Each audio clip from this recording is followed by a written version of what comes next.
mentioned, we put a copy of the notice on the bulletin board in the lobby, and we filed the notice of this meeting with the municipal clerk. I'd like to remind all members of the public we have fire exits in council chambers, 2 to the front and 1 to the rear. We're on the record both by video and audio. If a member would like to speak, if any member of the public wishes to speak during the public portion of the meeting, they need only identify themselves and give us their name and address. Okay, so we're continuing our budget. I know we have a much anticipated discussion on our capital budget. I'll turn the meeting over to our CFO. Thank you, Mayor. Yes, before we turn to capital, where we have some open items, what you have in front of you is the same document that we distributed on Tuesday night with only one change. If you go to page 2 in that document, which is on log, we had left off with item number 61, and those were all approved changes through line 61. It's on the back of the handout, page 2. And item number 62 is a recommendation from the Personnel Subcommittee after meeting with the Superintendent of Public Works due to the aging of the workforce, due to the management structure and hierarchy that we have there. There were certain recommendations that were made, and based on those recommendations, we've prepared the salary budget, although it's not posted into your numbers at this time, to look at the hiring of a laborer, an additional laborer, to look at some promotions to equipment operator, and possibly a foreperson as well. None of this would happen before June 1st, but the dollar amount, the increase of $23,129 is there if this is approved, and it will go into the budget and into your calculations. Based on that, we have an increase in the Social Security, which is item number 63. And then we have a report from the Department of Public Works on the snow emergencies that we've had this year. There are 4 state-declared emergencies by the governor, and these the amounts relative to these emergencies for overtime, premium time, meal allowances, fuel, both gasoline and diesel, and salt can be placed outside of our spending cap, the appropriation cap, and also outside of our levy cap. So the state basically is saying you can raise taxes to replace these items. The amount of salary-related items for the emergency is $56,619, and the other expenses, which includes salt, is $48,580. So about $105,000 will have to go into the budget to take care of these emergencies. Now, since we're doing that, I do know that every year the DPW budgets some overtime for snow removal, and I would reduce the allocation that he requested at the beginning of the year by $15,000 to offset some of this snow overtime. Likewise, with the salt, I would reduce the amount in the salt line as well to compensate for this snow emergency. Now, that will still leave him some snow overtime to handle a couple of the smaller events that we had during the year, and also the possibility of another event before we hit spring, which hopefully is around the corner. And it also leaves him enough salt money to take care of a recent order he ordered 500 tons of salt, so we expect that to cost about $26,000, and that would be covered by the current budget. So those are the adjustments that I've worked up at this point in time, which will affect the budget once it's posted, unless we develop some offsets to these numbers. The snow emergency amount is about another $27. That $105,000 translates to another $27. So if you're at 147 now and another 27 on top, you're roughly at a $175 increase. Alan, there was some talk about the state reimbursing. There's some legislation that they're trying to get storm reimbursement. I hadn't heard about that, but if we do get that reimbursement, and we've already, adopted our budget, then that money would come in and go to surplus and would offset next year's expenses. Yeah. That's good news if they come up with some funds. Yeah, we just the fund, I got two questions for you. Is that 100,000 for the snow emergency, is that covering all four of them, or is that? Yeah, that would cover the 4 state-declared emergencies by the governor. And going back to the DPW labor, is there an anticipation of retirement? Yes, there are, we can't be certain, they haven't been announced yet, but there are a few people who are in the right age group, so it's likely that would happen. Thank you. Okay, Mayor, I think we could turn to capital at this point unless somebody else wants to have a question on these items.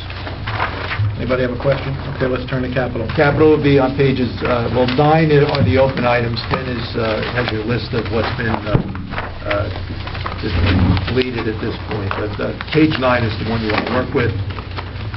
And again, the items in the priority column that say A2/11, the council's already been through those and given a preliminary approval on those items.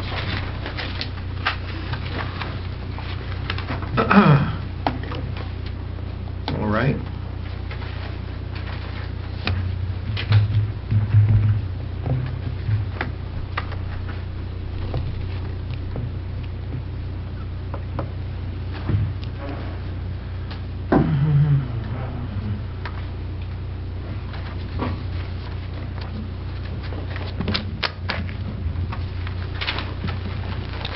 Shall we begin at the top? Yeah. All right. Yeah. We have the HVAC to the Borough Hall. I haven't heard anything about making any changes in that line. We have the... Mayor, one of the reasons we didn't act on that, in fact, because Vito was absent when we talked about it the first time, we had allocated about $300,000 already towards that project, Vito. And I know we had some discussions on, we think that was going to be enough. That's why we added more money. Did we? Yes, there was the one time we met with with the engineer. So that's why, to be conservative, we're proposing another $100,000. Do you think that we need another $100,000 in that budget? No. No, because it's a very tricky project.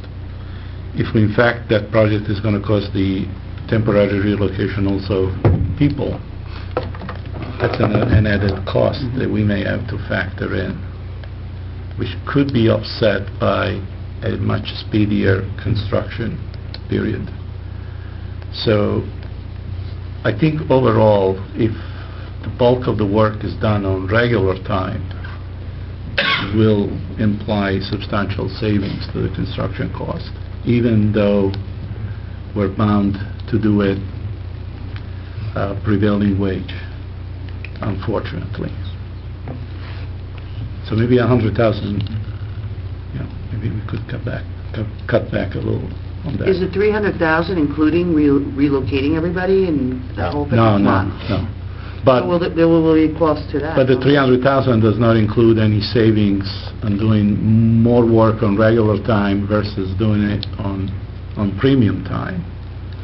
And that will bring us more savings than the expense of temporarily relocating the staff in a trailer, if we can find. And they make nice trailers that are used for offices on construction sites every day. So We're anticipating moving next door. that's even better than We did it don't during have. the Borough Hall renovation. It's going to be tight. But it's temporary. Move some desks. Yeah. He's working with us on the telephones. It's temporary. We're going to get a quote on moving computers, and we'll have heat, air conditioning, bathrooms. So all Mayor, ready to go. I think we could take something off the 100,000. If I could, I'd say, Yeah, please. let's just hold it until we see where everything else comes in. And then go back to it. Okay. But that's something we can look at, whether we can reduce. Yeah, Before we it's a actually trade-off for Yeah. doing more work on regular time instead of premium time. And you can control that, making them work on regular time? No, it's whatever we instruct them to bid in our bid solicitation package. The bid specs would have to say, you know, Don't come in on do the work Sunday. if we designate that the bid specs require the contractor to come in when, after business hours or on weekends, then the bid price is going to be higher. And what are the odds that everything is done right to the penny? My understanding is nothing is ever done at what you plan. It always What are goes the over. odds? It's always over cost, no matter. I've never heard something. Nobody takes odds on that. I mean, no, nothing is ever done to the penny, especially Right. in construction costs, Yeah. in construction projects. Right.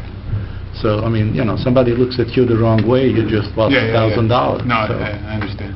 the bid instructions will be the key in this project, because that's where we're going to tell bidders how much of the portion of the work we expect to be done on premium time. Did our consultant draw up the bids yet, the specs yet? Mr. Alan? Patel? No. I have another meeting with him. I've been meeting with the employees to talk about the move. We have another meeting with him on February 26th. He's coming to our meeting, so we'll see where he's at.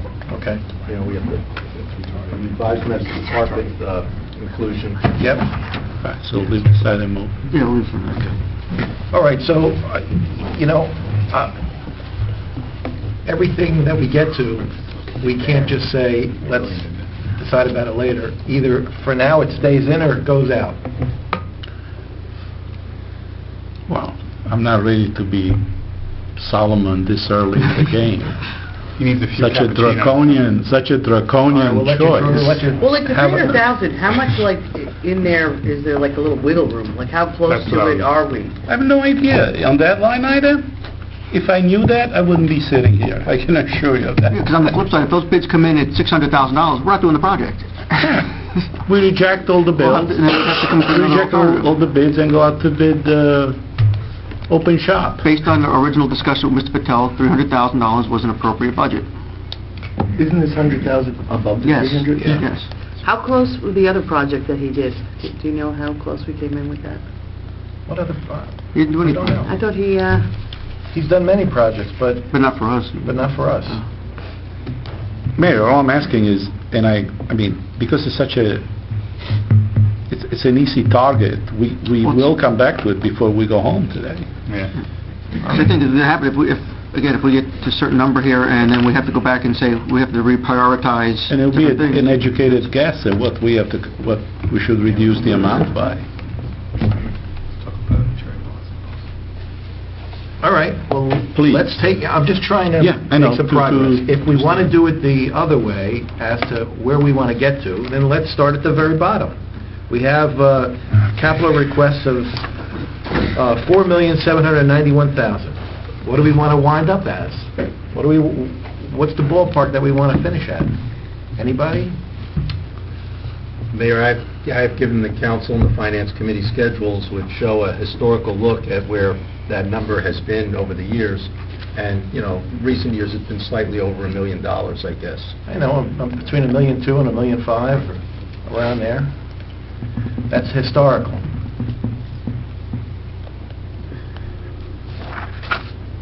Anybody? No? All right. Well, Let's go to the next item, the match for Cherry Blossom Park. That I believe should stay in the budget because we have a match from, Open Space, and we have a match requirement from County Open Space. Next is the pedestrian traffic, or anyone? All eyes on that? no, we discuss each item because, again, and this is not just directed at the park itself, I don't like the idea now that we're using all our open space money and then saying, well, we can't go in open space, now we're going to go over to capital. It's like we want to have our cake and eat it too.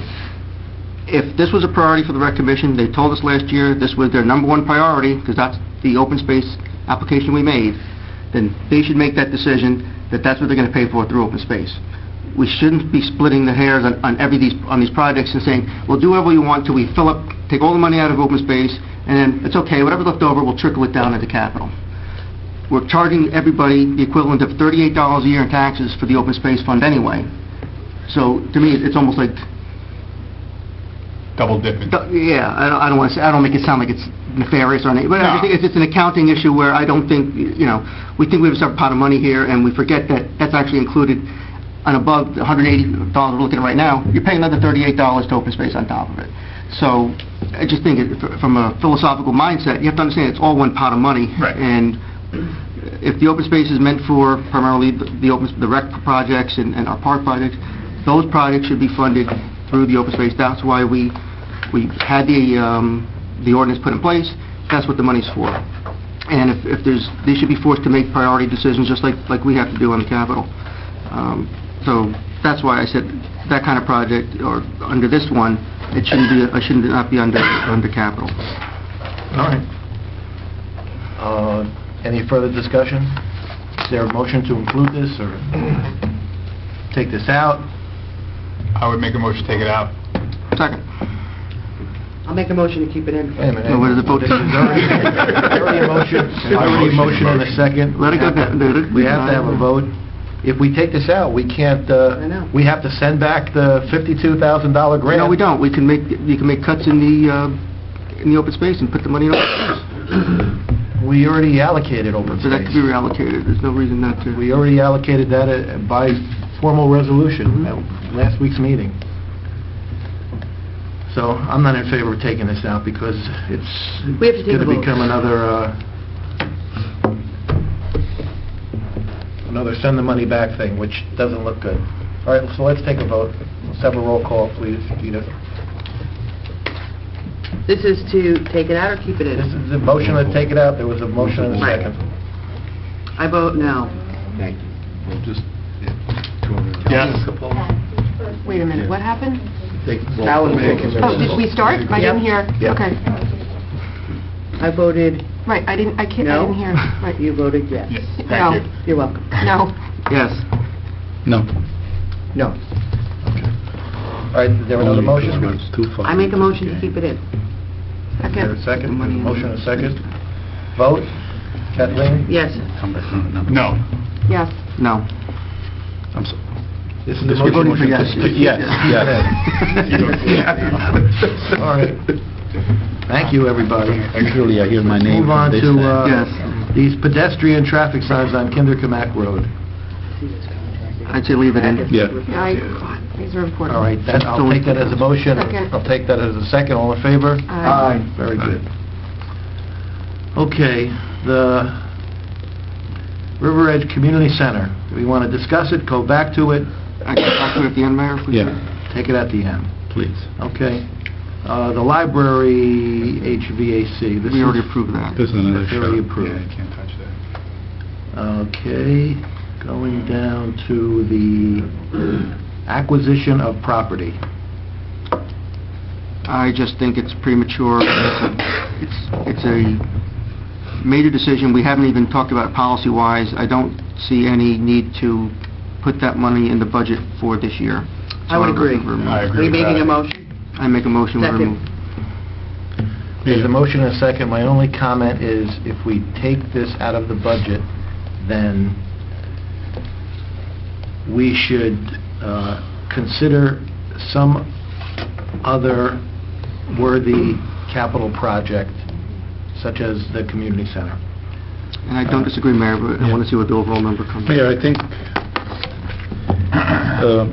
earmarking money for redevelopment property needs to be tied into certainly a set policy, and also the development of the SID initiative. To me, it's part of a global approach to the intelligent redevelopment for this town, because we're only going to get one shot at doing it. And even if it takes longer than we will be sitting at this day, so be it, but at least we need to give it the right foundation. But certainly, it's great to start thinking along these terms, start thinking out of the box. Okay. Thank you, Mayor. All in favor of removing it for now? Aye. You okay? Thank You you. okay with it? Oh, yeah, absolutely, I agree 100%. And I thought you said it well. Okay, next is the dump hook lift with the plow for the DPW. Well, Any discussion, any Can you comments? repeat that again? Next is the dump 4x4, 5-yard dump hook lift chassis with plow. The new DPW truck. $205,000.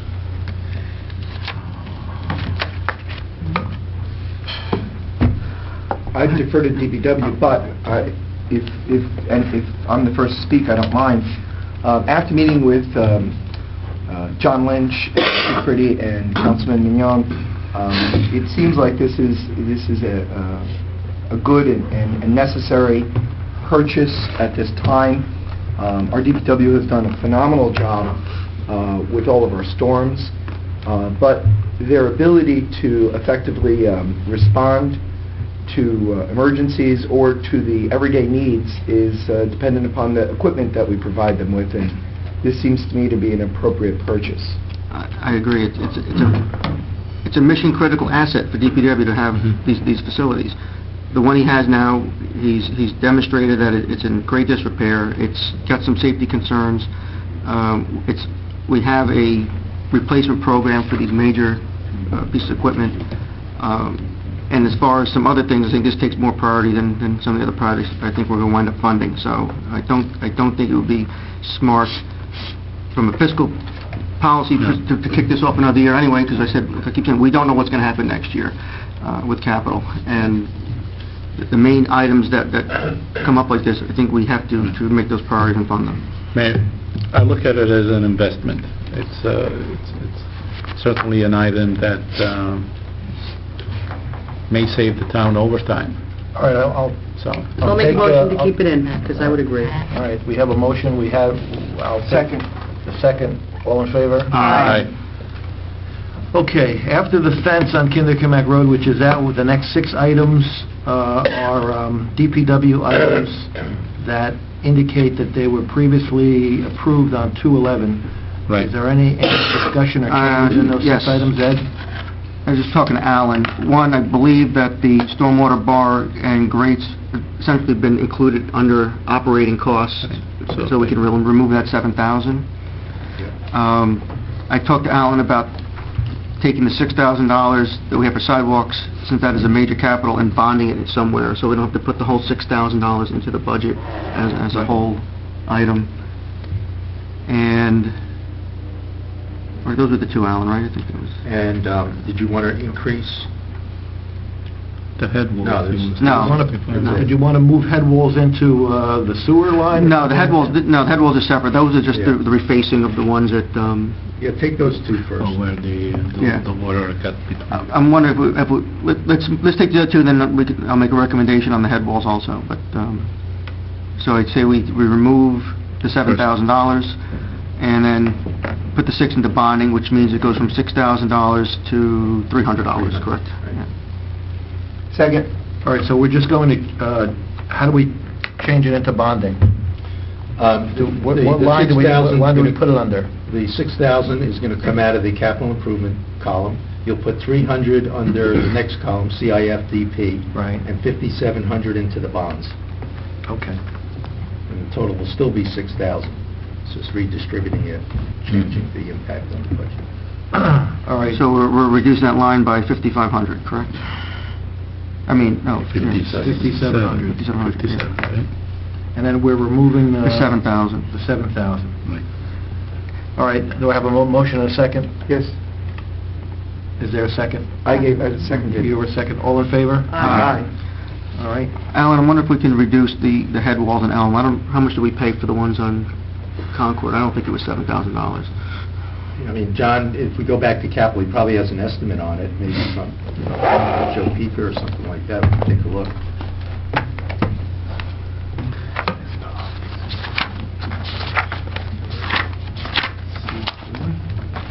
Trying to catch up here.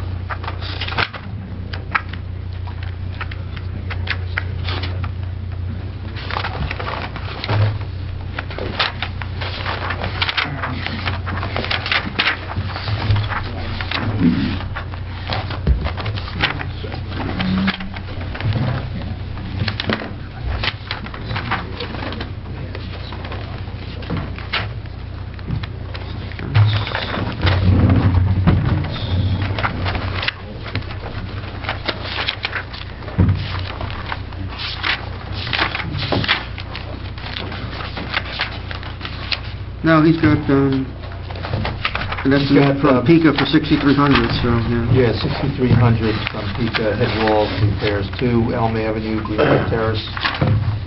Repair decayed areas on both walls with new masonry as needed, bonding agent with pebble stones, finish. Repair top coping on both walls and install elastometric stucco coating, pebble color. South wall, 3,350, north side wall, 2,950.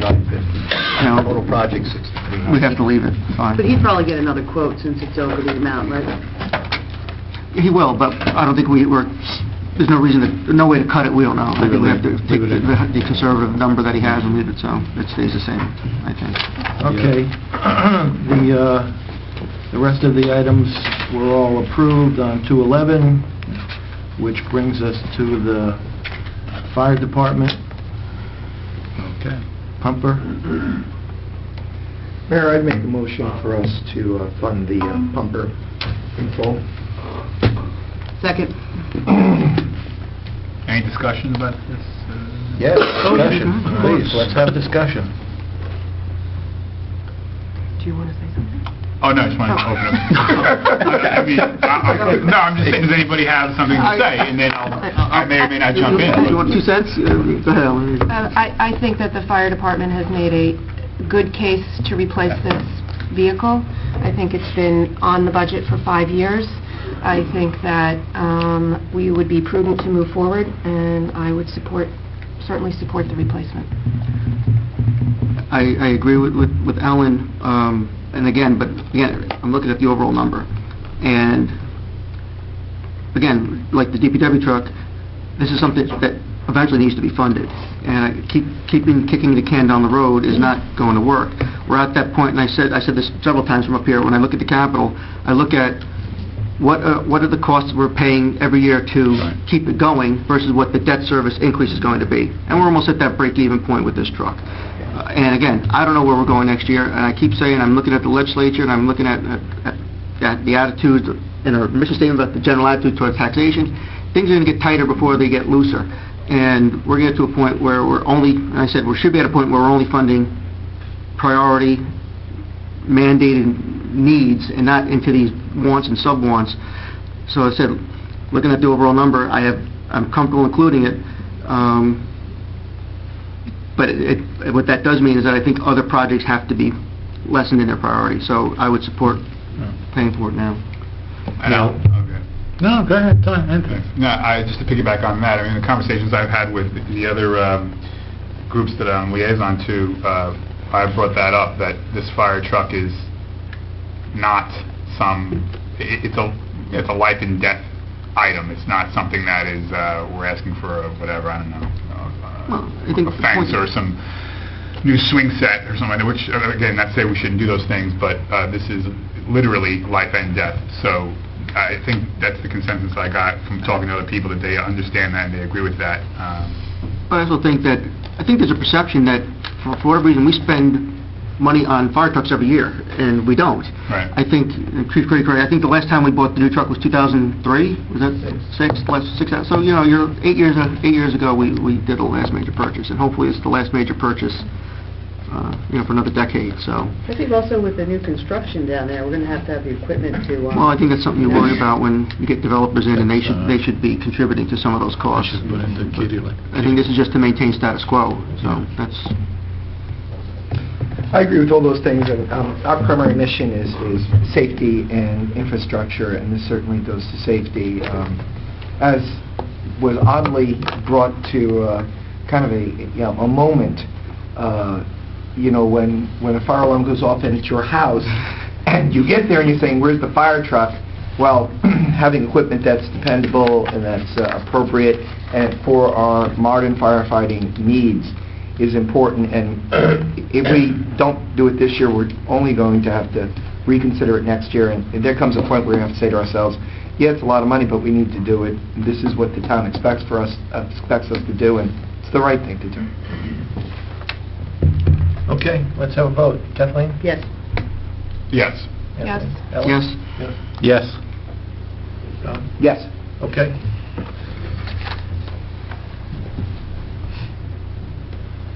Good. Next item, the next 4 items were previously approved on February 11th. Right. Which brings us to the command vehicle. Let's open a discussion on the command vehicle.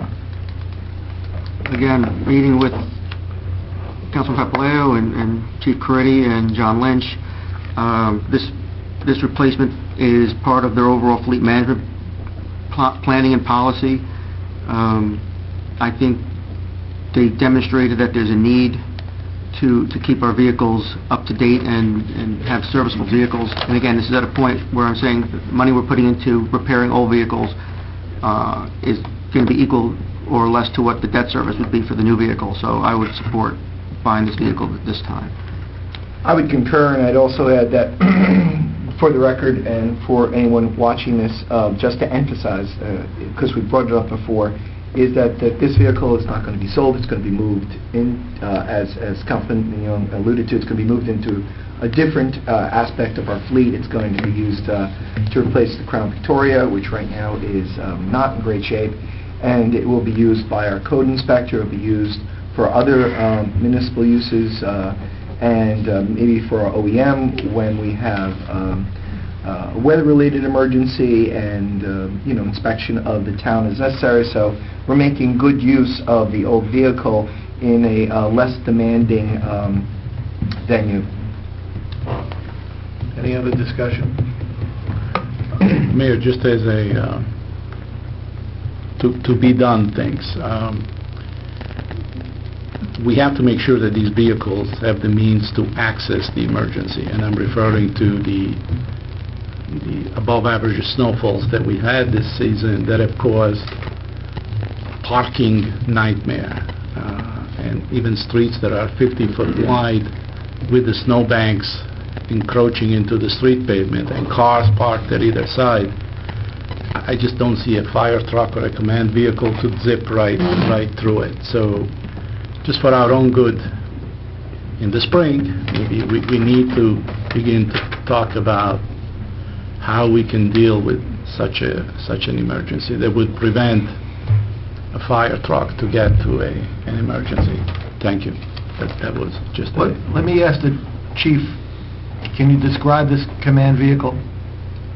It would be a four-wheel drive. Four-wheel drive, SUV? Yeah, basically what's sitting outside, either a Tahoe or a Expedition off a state contract.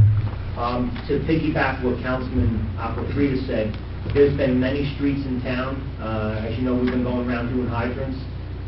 Earlier in the week, I could barely get with my car down the dead end of Surrey because of all the snow protruding into the street. People have no place to park. So luckily, people are maybe doing it by accident. They're offsetting where they park. But if they don't, you're not going to get a police car down the street, let alone a fire truck or a command vehicle. So we could have a 8-wheel drive command vehicle, and if we get more snow, and that keeps protruding into the streets, you're not going to get anything down the block. Maybe a tank can just run over everything. But maybe the council should consider alternate side of street parking when there's a lot of snow. We have it. We do. So It has to be enforced. And Yes. we also talked, the ordinance only pretty much applies to all the major streets. It's your wider, your Boger, so I think we'll be looking at whether it should be on some of the other I streets. agree. We're doing budget. We're doing budget, and We need to I read only that wanted to- ordinance. I only want to thank you, quick reminder. Vito. You're welcome. I only wanted to get a description of the vehicle. If the existing command vehicle is available for general borough use and replace the green thing out there that's buried under the snow, that would be great. That's Alan's favorite ride. Almost out. All in favor? Aye. All right, that takes care of the fire department.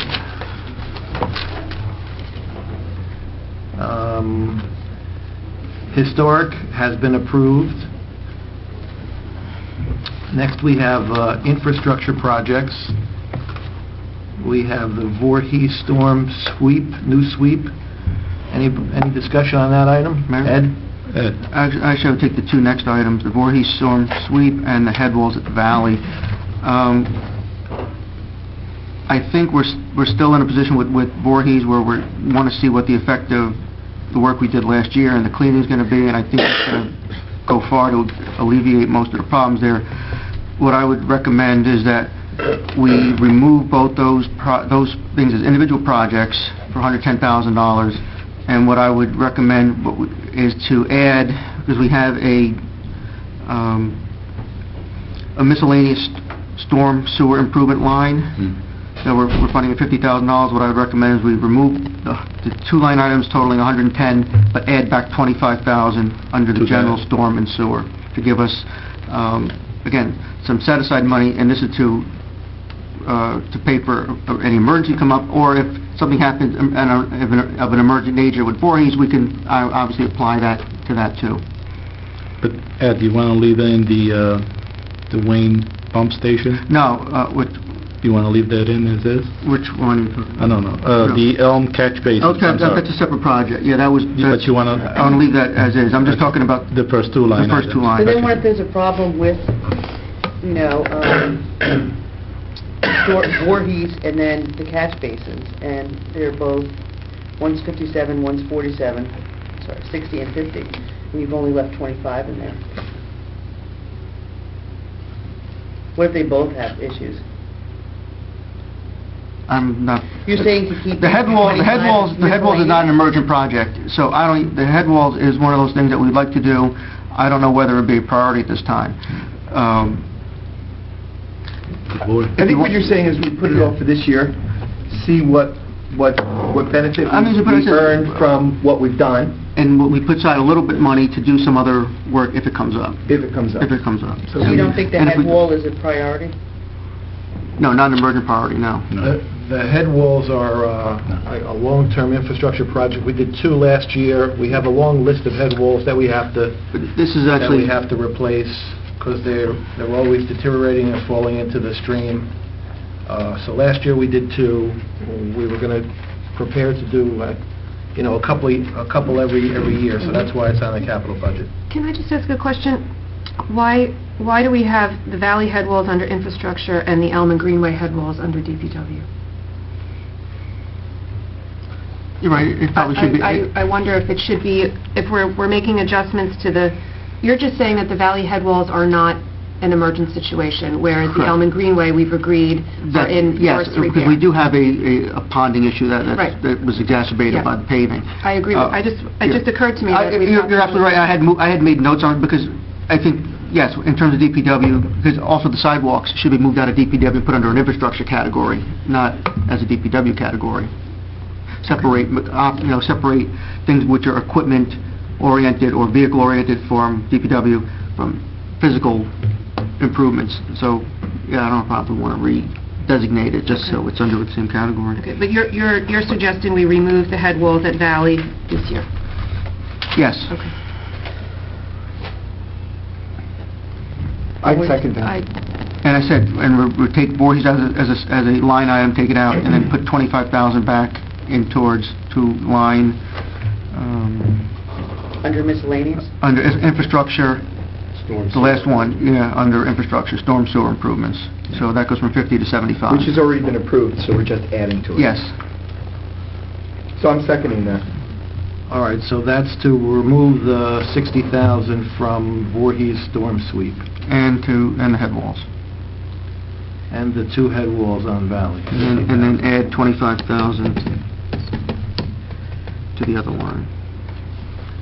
See, my only concern is that if it's not designated for a particular project, if it's only in storm sewer improvements, which could be used for an emergency situation, then there's not a plan to make this suggested improvement to the Voorhees storm system that was recommended by our engineer. I agree, and I see your point, but I think that I think Councilman Mignon makes a good point. We haven't yet seen the benefit that we've gained so far, and we are on such a tight budget this year. I would like to recommend that to Alan and to the council that we put this on next year's budget and that we make it a priority next year, especially if we find, because as I understand it, and I'm not an engineer, as, you know, or an architect, but as I understood it from the presentation that was offered to the council, there is a line that is not connected to our current line. Right. And so opening that and making that connection would improve the removal or the drainage that is currently happening. Plus, it also means that we have an infrastructure piece that previous councils have paid for that it's not being used, and why Mr. Costa couldn't say. So I do think we should make that connection, but we do have a very large budget. We are at over $175, and I think we have to be as prudent as possible, because we have a couple of big ticket items this year that we won't have next year. We have the DPW truck, we have the fire truck, we have the command vehicle. We won't have any of those next year, and so I think next year's budget might be able to handle it a little bit better. And here we are in February, so my idea is that it'd be a little bit more prudent for us to put it off, see what we earned from what we did do. Ed is not saying put it off unless I understood him Well, I'm saying correctly. put it off. He's saying remove it as a line item and add $25,000 To the storm. Yeah, Storm because I is think, there. I'm sorry, man, to interrupt, but ahead. what I'm saying is, I don't think the storm sweep is the answer over there. I think there's issues, the $30,000 we already took out to clean the Wayne Avenue ditch would probably get us more bang for the buck than connecting the sweep. I think Mr. Costa has to look at that a little more carefully. So, what I'm not convinced that that's the project we should go for right now.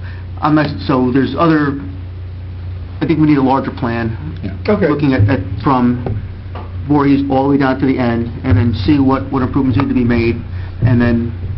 I would also support that, too. So that's, so I'm not saying the problem at Voorhees is fixed, we don't know, but to lock ourselves into this particular project, I don't know, I don't think we should be doing that. Plus, that could be only the tip of the iceberg, because if the inverse elevation don't match, that may require substantial additional work once we open up the street. We're assuming that one sweep will perfectly go into the other, but that may not be the You're opening case. Pandora's box. So, it needs to be, like Ed said, it needs to be thought out a little better, Right. and maybe Just don't jump even into it. do some investigative work.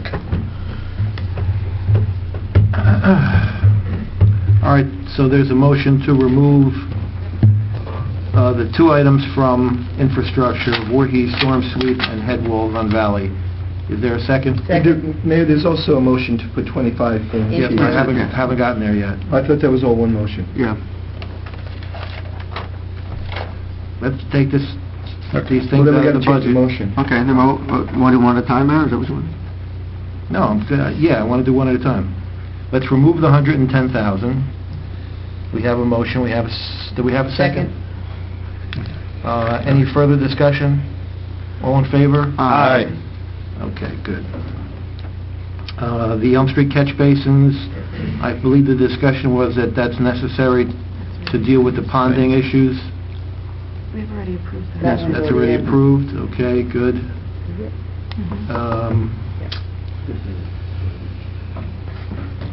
Just hold your thought about the 75,000, we're going to get there. Road resurfacing. Mayor, I'd like to suggest that we come back to that, because I know there's varied opinion on this, and I think we also, we need to see closer to where we are. So, I mean, I think that it might be good if we just postpone this as we did our first item and come back to it. I agree. Okay. Let's postpone it. Continental bump outs. I did speak to, I see it's in the budget for 200,000. I did speak to Mr. Costa yesterday and asked him for a harder number in anticipation that it may be approved, and he informed me that that item could be reduced to 150,000. Again, What kind of bump out is it proposed? Yeah, no, but... I would like to speak in support of this project. I think that this project will be measurable, a measurable improvement to our movement of people in the center of our town. It's a safety issue, moving children across Continental. This is the area where we see the most concerns and complaints from residents about safety. So I feel as though we can do this project. I understand the capital constraints, but I feel that this will be a huge improvement to the movement of pedestrians and cyclists of all ages, visitors, residents alike. And I would strongly encourage the council to give it serious consideration this year. This is the highest pedestrian traffic area in the entire borough, right here at this intersection, from people crossing Continental Avenue to get into the park. But I don't disagree that we can stand to have some pedestrian improvements. Two things again. One, we don't have a plan. We should be we should be hiring experts who can look at this and say this is the right way to go. There might be other options that are not available, other traffic calming measures. $150,000, I can hire 2 crossing guards full-time for 5 years and put somebody out there permanently, make that their job. I don't know whether if moving the curb is the right answer. So, I'm fully supportive of you want to put some money under the engineering budget to do a study to look at the different pedestrian areas and see what the best answers are. But again, we're assuming a project that Mr. Costa telling us is the best way to do it, and I don't know if that's the best way to get to the goal we're trying to achieve. I respect what you're saying, but I don't think hiring crossing guards for 5 years is going to solve this problem. And I think that if we make these infrastructure improvements, we will see huge, huge benefits to the residents and visitors of our community. I can't say enough how strongly I feel about this. And we talk to residents all the time. We have movement of people from Memorial to the library. We have visitors. We have... I just... Go ahead. I don't disagree. I think Ed's point is, though, Costa sat here and just went, oh yeah, we'll bump in the curves.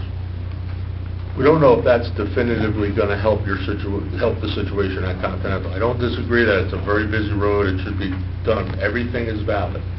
The answer of just somebody who I appreciate is an engineer full-time, but he comes here and just arbitrarily says a bump out of work, I don't know if that's true. I think Ed's point of let's go find out if maybe just some painted speed bump lines stop that progress just as quickly as redesigning the whole sidewalk structure.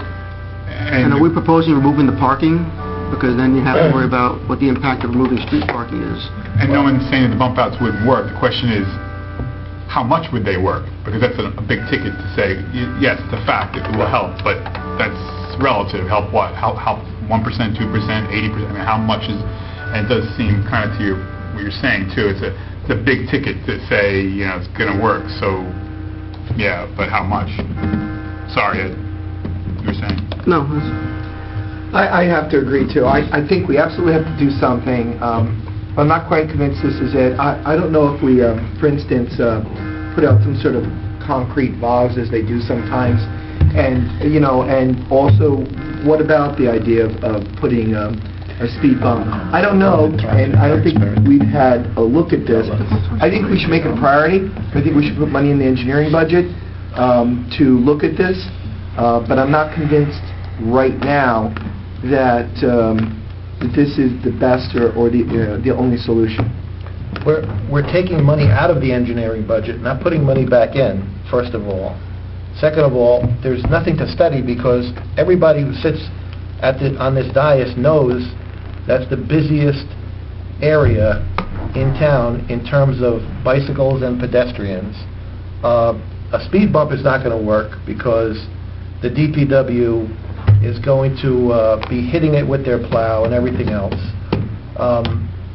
This is the center of town, and those of us who have endorsed the Complete Streets model, which the borough has, and this project is consistent with our resolution and adoption of a Complete Streets program in this borough.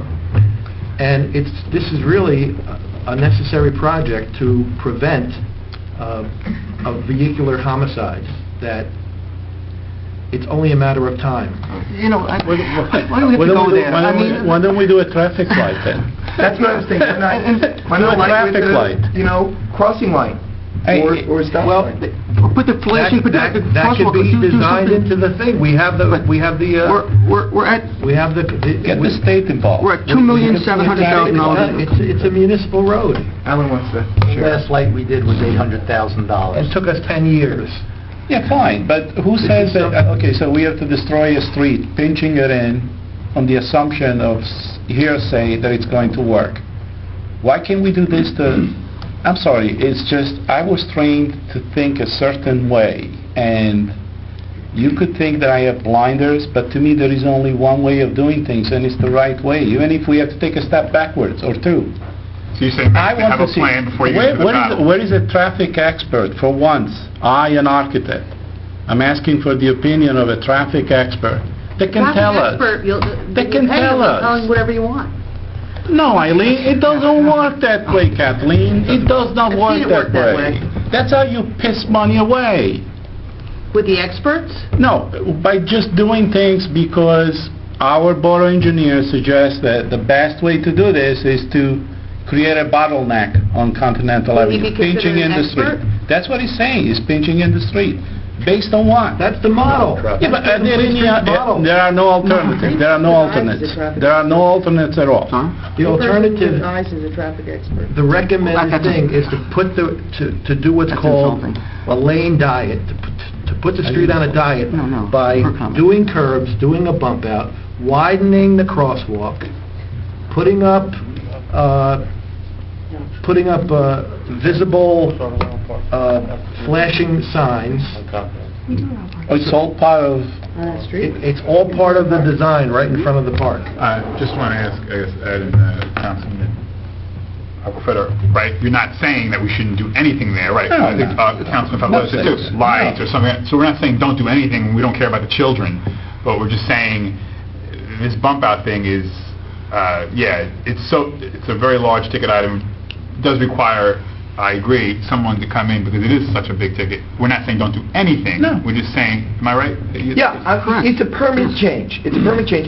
And to be honest with you, I totally support it if we had more information. I don't think we have enough. We really haven't had a council discussion about this with an expert. I think that's what Ed and Vito is saying. I agree with that. I think we should make it a priority. I think we should get somebody in here maybe next month, maybe the month afterwards. I think we really think about it and we do it right. I'm just not convinced that since it's a permanent change to the road, and I'm not convinced yet that this is the best way to go. And Alan said, yeah, it took us forever and $800,000 to get a light, but I believe that was, I think Alan's referring to the light on Kinnicamack Road. and Howland. Yes. And Howland, and I believe we needed Not the light. county approval and... That's a county road. County road.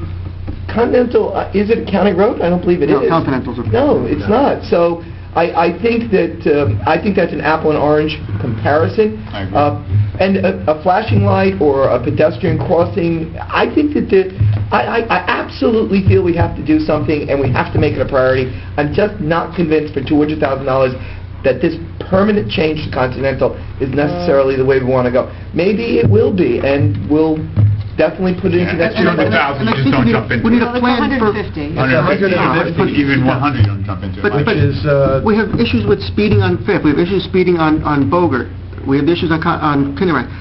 We should be looking at all these issues and then, like I said, have a traffic expert tell us, this is what you should be doing. Or what, and then you can have a phased-in approach, where your biggest problems are, and then fund it.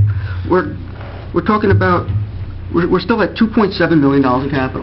And I said, unfortunately, we're in an era of time where we don't have free money to fund everything. I appreciate Ellen has this as a high priority. I'm not saying we should table it completely. I'm just saying we got to be more prudent in how we spend our money. Because I'm telling you right now, 185 tax increase, I'm not happy with that. If everybody else isn't going to vote for it now, let's call it a day, and I'll go home and vote no on the budget, and we'll go forward. But we're almost at the bottom of the list, and we're not cutting anything. So we're going to be accepting, at least over this point, over $2.5 million in capital requests.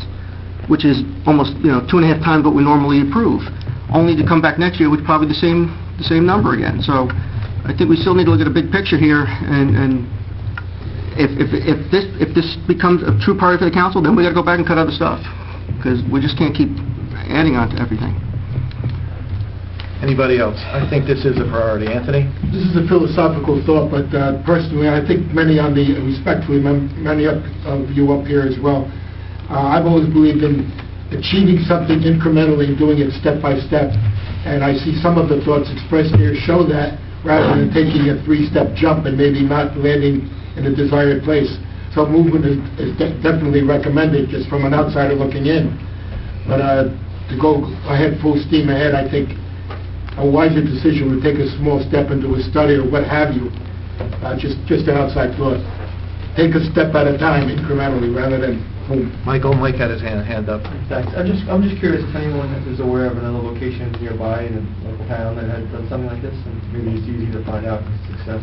There are, if you go on the, we had a presentation by the former mayor of Montclair at the planning board. What was his name? Jerry Freed, who developed a Complete Streets program for Montclair, which was adopted by the state of New Jersey, which was adopted nationally. And one of the main design elements of the Complete Streets, and to make your streets more pedestrian-friendly and bicycle-friendly, and to support your business community, is this idea of, at certain sections where there's a high pedestrian volume, to narrow the travel portion of the roadway, because it's a visual cue for traffic to slow down. And if you do that by these 2 bump outs at this one particular area, probably less than 100 feet wide, and if you put in a wider crosswalk that tracks the way people really cross the street, which is not, people don't stay in the 10-foot wide crosswalk, they go out on a curb when they're coming to the next, the opposite side of the street. If you do that, and if you beautify that, it makes the area much more safe and much more friendly, and by reducing the speed of the vehicles, which speed on Continental, if you reduce the speed, then the mortality rate drops significantly. According to the studies, you have a 5% chance of surviving being struck by a car at 35 miles an hour, but an 80% chance if you're struck by a car traveling 25 miles an hour. So, Ellen and I have looked at it, and we've gone to taking the Complete Streets training, and we think it's a worthwhile project, and it's really the center of town right there. Does that number include that, Mayor, the crosswalk and everything? Yeah. Or is that just the bump outs, I thought? No. It includes, it could be up at Kinderkamak and Lincoln. You know how they put down that red brick surface along the crosswalk? It could be something like that, with the curb going out to narrowing the lane, with the wide brick going across, with some plantings, with the flashing pedestrian signs on both sides, just to slow traffic down right in that spot, to give kids the opportunity to cross on their bicycles and push their carriages with children and babies across the street. I got my heart in my mouth when I go to the Easter egg hunt or the Halloween parade, and there's nobody directing traffic there, and the cars are whizzing by. It could be a terrible thing. All right. Any other comments? Let's take a vote. What are we voting on right now? Because I'm not sure anymore. We're voting on $150,000 for the Continental bump outs. Do you need a motion? We shouldn't call it bump outs then. I motion we keep that item in. Is there a second? No second? Can I just make a comment? Yeah. I would just ask my fellow council people to give serious consideration to this being a priority moving forward. I want to make sure that we do have enough money in the engineering budget, as Councilman Mignon has talked about, to give serious attention to this, do the expert studies that we're all talking about that we need to provide this type of measure for our residents and our visitors. I just want to go on record saying that. I'm ready to fund those right now. I am too. But I need to do this the right way, because we're only going to get one shot at it. And for all intent and good, the good words of the mayor that appeared in front of the planning board, that's certainly a plus. But I live in a world of paper. I need to see what is that we're getting ourselves into. I respect that. I think we have to be able to look at our residents that come up and ask why we are not putting money towards a project like this, and be able to say to them, this will be a priority, and we will take the appropriate steps to make sure that it's done correctly. And what is the difference between this and making sure that we have adequate ways of people crossing Kindakamak Road when they get off the bus? Agreed. So we have a traffic and safety committee. We've been working on that for years, and we're not going to stop working on that. Don't really change the... I'm not changing, I'm visibly frustrated because I don't think that we should spend taxpayer money to educate you, Mr. Aquafreda, on something that is as important as this. If you know about Complete Streets, you'll see that this is the busiest pedestrian intersection we have in town. Of course, we can, every time we want to put something off, we say, well, let's study it. Let's form a subcommittee. Let's spend money on experts. You're missing the point. With all due respect, you're missing the point. Number one. Number two, I'm glad there is another 5 council people kind of seem to agree with what I'm saying. So you want to turn this into a pissing contest? No problem.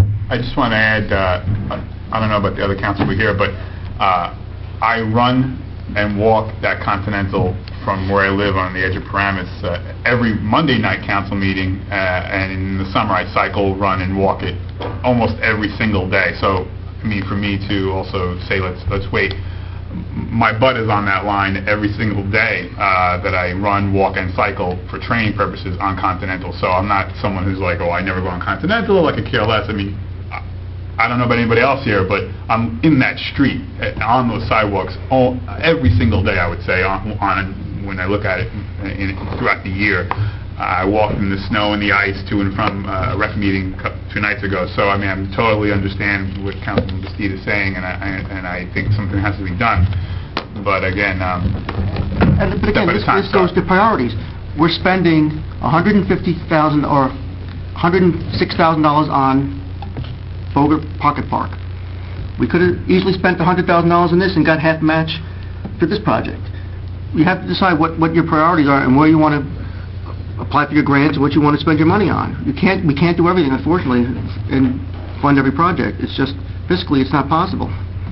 All right, is there a motion to remove, Mayor, is there a motion to remove this from the capital budget? Yes, so let me just make one more comment. The statement was made that, Mayor, that you and Councilwoman Bastide was at a planning board meeting where a presentation was made. I wasn't there for that. And there's also been, you know, the Complete Streets. I certainly read all the materials that were sent to us, and, you know, and I've tried to keep up with that as I've tried to keep up with everything else. I understand your passion. I think I'm a person of passion. I agree with it. I'm just not there yet that this is the right decision, because I and maybe other members of the council have not been privy to the education or the presentations. I would like to ask Alan and the council and the mayor for us to have some of those presentations in a expedited fashion, and I would like for us to come, maybe if we could, to some decision about this by the summer, so that we because I believe it's a good idea. I totally understand what's up with Continental. I've lived here long enough, and I think we absolutely have to do something. But what it is, I'm not yet convinced, is this. And that's what I'm saying. Let's, if someone's going to make a motion one way or the other? He did, I heard Councilman Papalayo say. Okay, is there a second? A motion to, Remove it. second. Let's have a vote, please. Kathleen? No. Anthony? Yes, to remove it. Ellen? No. Ed? Yes. Vito? Yes. Tom? Yes. Okay, 4-2. moving right along.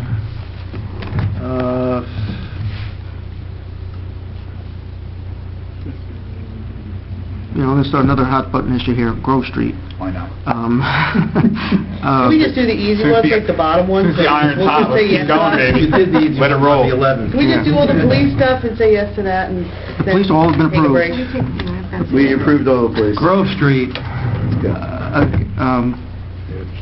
We haven't even done the first phase yet. Let's do that, see how it works. If we want to allocate $50,000, I'd be okay with that. Not putting $3,000 in the capital improvement fund. And so we've moved that to $50,000.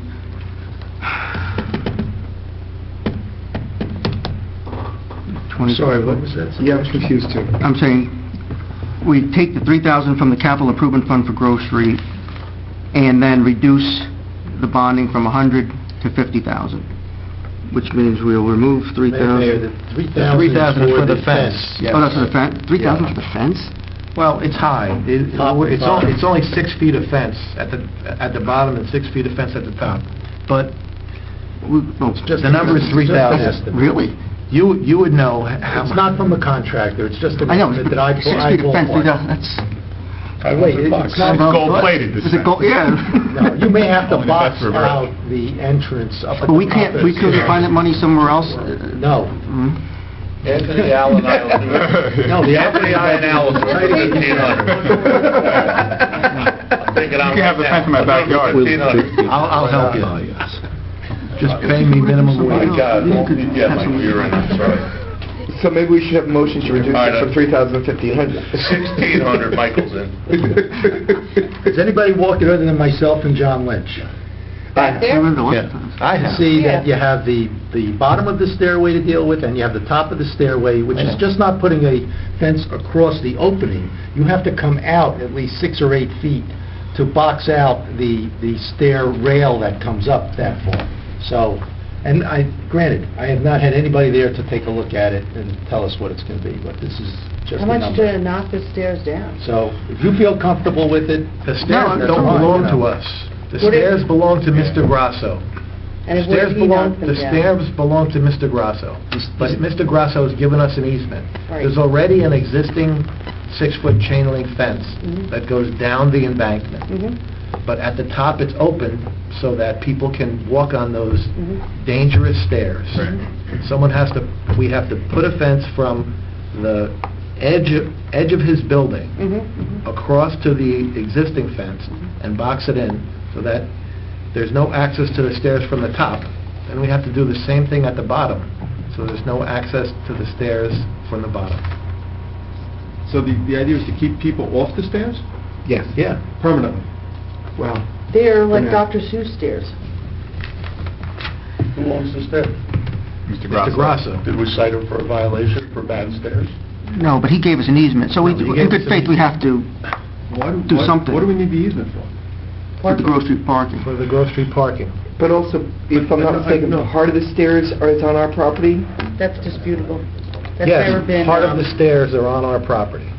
See, whoever put the stairs put it out illegally, so part of it, believe it or not, if you're walking up the stair, a portion of the stair, you can stand this, I think this way, and you're on Mr. Grasso's property, you stand it this way, and you're on our property. But Mr. Grasso's been, very good about giving us an easement, so we're trying to, An easement for what? we want to put parking there so we can ease parking on... Yeah, no, but what is the easement for? Oh, the easement is for parking on For Grove parking Street. on the Grove bottom Street, part. down at the bottom. He owns a small piece of land that would complete the whole... Mr. Grasso has a legitimate concern that once the people parking is park in there, they place, use the stairs. they're going to try to climb up those stairs to get to Kinderkamak Road. Or for the employees of that Yeah. Right, not so much for the shoppers, but... So even if Mr. Grasso knocked the stairs down, you still have to fence it, because people will try to climb the bank. So you still have to fence it. So 3,000 is what Alan, you're saying is a reasonable... But if you feel more comfortable with a different number, No, I don't... put it in, and No, because hopefully we'll get it done. it's more No, complicated than just no, Yeah, it's capping not a the fence. backyard fence. Doesn't- Doesn't no, get leave done, it. then- All right, Yeah, does that stay in, does that stay in? Okay. Anything else on that line? I'm still recommend that we reduce from 100,000 to 50,000 then, because we don't know what we're doing there. And if you want to keep it as an open line item to put some money in, I'm comfortable with that, but again, we're almost at the end here, and we really haven't cut all that much. Well, we've... We just took $200,000 out. Yeah, we're still at $2.7 million. It's relative, yeah. No, What but about the road resurfacing? We haven't even gotten... Yeah, we're coming back. Yeah, so that's not even been looked at. Even if we removed it, we're still at $2 million in requests. Mayor? Yes. Maybe this is a question for Alan. That $100,000, my understanding is that will get us usable parking on Grove Street, whether it's gravel, asphalt, it's the removal of the concrete. That was my understanding. No, this I just want to be is clear. a guesstimate on my part. Now, I know the council has been talking about doing something beyond Phase 1 down there. So I put a number in here to, in my mind, demolish the concrete footings and from the old DPW garages and do some resurfacing. But it hasn't been checked by an engineer, it hasn't been brought to, a construction company to get some sort of a proposal. So I remember 15, 20 years ago when we were looking at removing it, it cost $50,000 to truck out and demolish all of the concrete footings and everything. So I was thinking in my mind, drainage, road resurfacing, curb work, maybe another 50. So, in a layman, uneducated, I put a number in front of you. So anybody else, who has a better number, that's He hears fine. this all the time. He's probably the closest thing Oh, I there is know. to accuracy. I know. Okay, Well, your The engineer number's is a better... The number's probably too low, but I think it's important to keep it in the capital budget. Can somebody give me the timeline on this? I mean, if that 100,000 is left in there... Right. What are we going to get at the end of the year? What are we going to get at the end of the year? Open up Grove. When somebody's sitting here next... We're going to get parking for about 25 cars. All the way. Next year? I know, there's... You said, what are you going to get by the end of the year? The end of this year. If we spent this $100,000 on parking improvements on Grove Street, parking for about 25 cars. We're getting... By the end of the year. Whatever... If we spent it. No, we're getting that without spending it. No, we're only getting parking for about 14 cars. Well, let's see if the 14 get used before we go spending $100,000 Well, for that's another... the plan. The plan is to sell the permits for the parking that we're going to acquire by virtue of Mr. Grasso's easement. And then, if there's still a need, then we have to work on Phase 2, which is tearing up the concrete slabs where the former DPW buildings were, and surfacing that area and putting in some additional parking. That's Phase 2. That's the 14 cars. Yeah, that'll get us about 24, 25 cars there. Yeah, so 25 cars by the end of the year will give you a parking facility for 25 cars. Correct? Based on Alan's estimate. And Based on remember, Alan's estimate, and then, yeah. again, this has to be publicly bid. You're looking at another 20% for Costa to design it and come up with plans and specs. I'm So, just trying to get a... no, I know, but it's simple, so we're not there. It's almost like everything else we're talking about. We're proposing a solution when we don't even have all the information out here. That's kind of my thought process here, is that we're putting money into a budget without a plan. Well, And I'm the thing trying to about find out what the that thing about it plan is, there's like a, I don't want to call it a game, but if you can't develop a plan unless you allocate funding for it, because you need money in the budget to develop the plan. So it's a vicious circle. You can tie yourself into knots. We have very educated people on the dais. We have an engineer, we have an architect, we have an attorney, we have educators, we have many educated people here, entrepreneurs. So our best, we have a certified CFO, and the collective experience indicates that if we want to get something moving, we first have to, you can't do anything unless you allocate the funds for it. So we've had many, many policy discussions about the need for parking on Grove Street. And we want to, I think we want to all move forward with parking on Grove Street. The issue is, how much do we want to fund it? When do we want to finish the project? When do we want to start the project? Do we just want to keep on studying the parking situation and nothing gets done, or do we want to start moving forward? I agree, Mayor, what you're saying. You need to allocate funds, and all that's correct. The only problem is River Ridge is in triage right now, and it's, you know, like I had pointed out before, I mean, we're in, right now, bad shape, so all these things make sense, but the thing is, it's not operating in a vacuum, or, you know, we have to consider that things are super tight and not looking, you know, it's like asking someone to go run and train because it's healthy for you, but they just got to have an operation on their legs, and they can't really walk that well. Like, I don't know. It's just, you're going beyond me. Yeah, no, I'm making an analogy, sorry, but, you know, it's a bad situation, that's what I'm saying. So, I mean, yes, it makes sense, but in context. Mayor, Kathleen, did you have your hand up? No. Ellen, we have a plan from our, we have a plan that's in writing from our engineer that shows the layout of the parking, Now I have a comment. gives us a ballpark estimate as to what the entire project would cost, and we're trying to break it up into phases.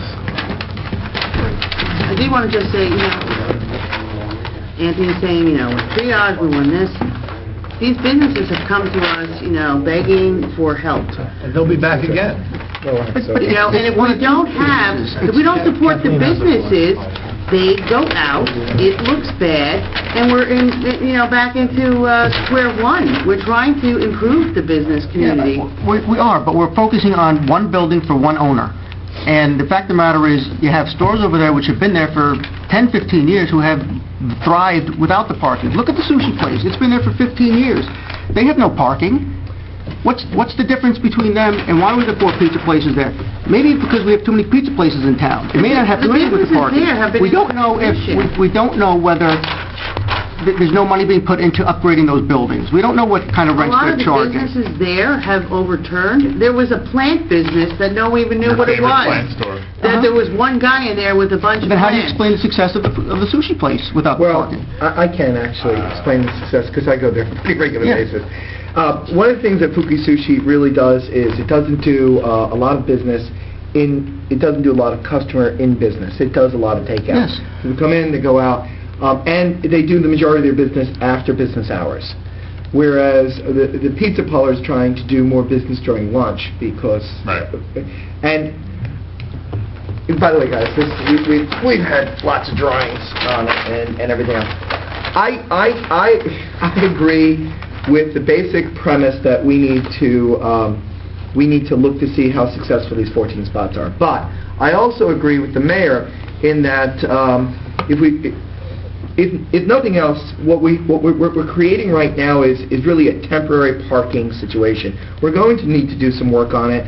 I believe in my heart of hearts that we will be expanding this, that it will be a success. I think it's good for our businesses. I don't know if we need to put 100,000 in, but I could not support removing it altogether. I think we need to leave some money. And I have a question. If we leave some money and we want to use it for another an engineering study or something that we might need, can we use that money even though it's in capital, or can it only be used for physical improvement? No, you can do some preliminary engineering work with them. Then I think something has to stay there.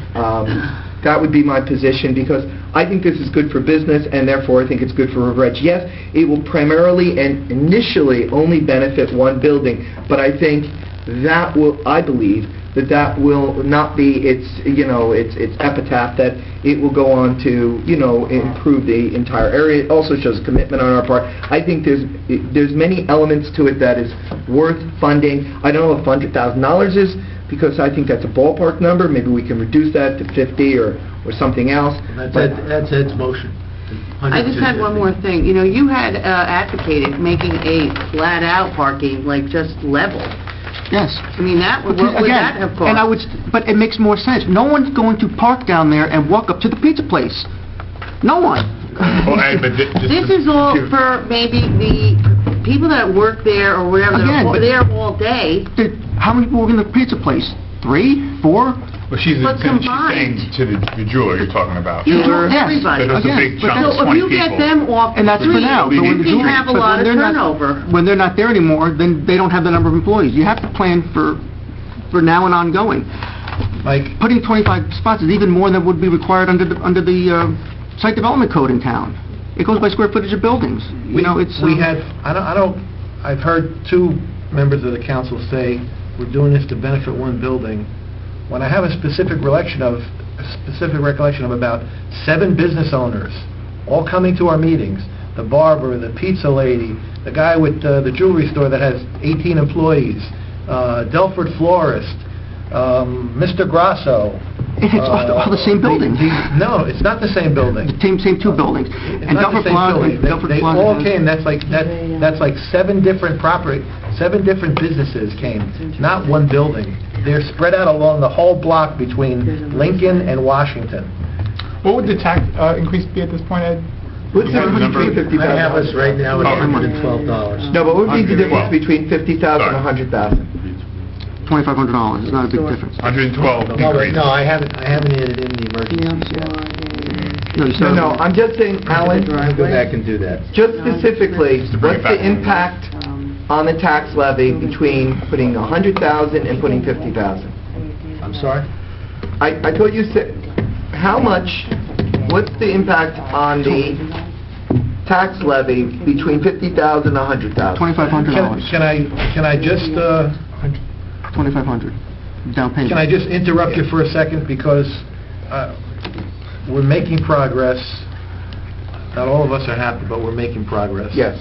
And I'd like to,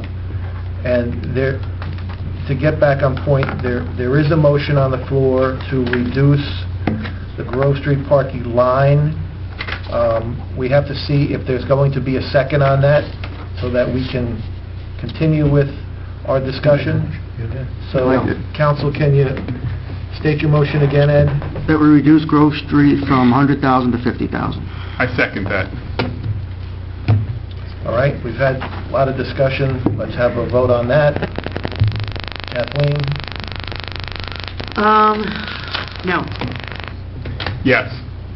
Yes. Yes. Yes. Yes.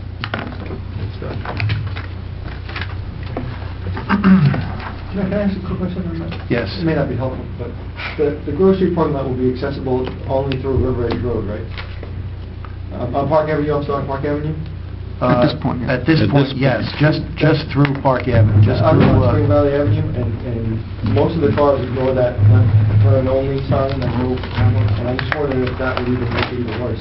You know, walking from the train, 3-4 cars just on a short walk go past that left-hand turn-only sign. do they live down there? You know, I actually try to pay attention to that, and no, a lot of people don't. They're just using that as a cut-through to avoid the light. And, you know, I'm just wondering if that's going to exacerbate the problem even more. Well, Right now, this is the Grove Street entrance and exit. Eventually, you want to open up this, Right, I see. so that they can enter here and exit or enter here. If that answers the question. yeah, if that's an easement that belongs to the borough, with the 50,000 that was allocated, there's not enough to open that up. Is there any plan Not until we get to the third phase. Which is, phase 1 is, we're basically getting these in. Then phase 2 would be... The third phase would give us maybe enough parking for, 40 cars or something like that. Basically the workers, so the traffic would happen at 8 in the morning and 5 Okay, Mayor, can next. we take a 5-minute break? A second. 5 minutes, okay. necessary. Okay.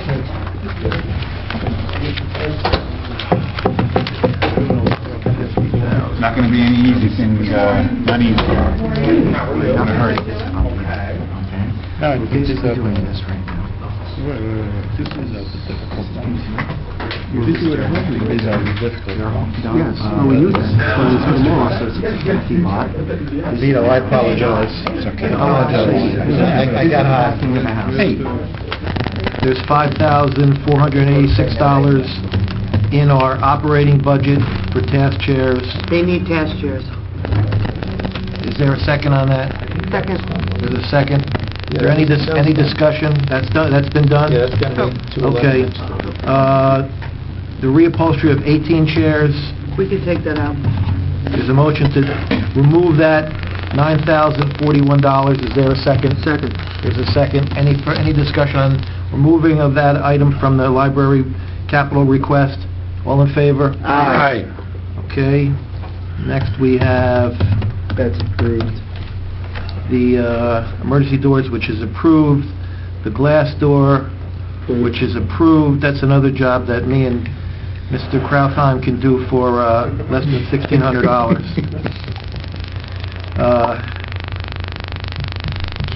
All right, we're up to KGB field light replacement.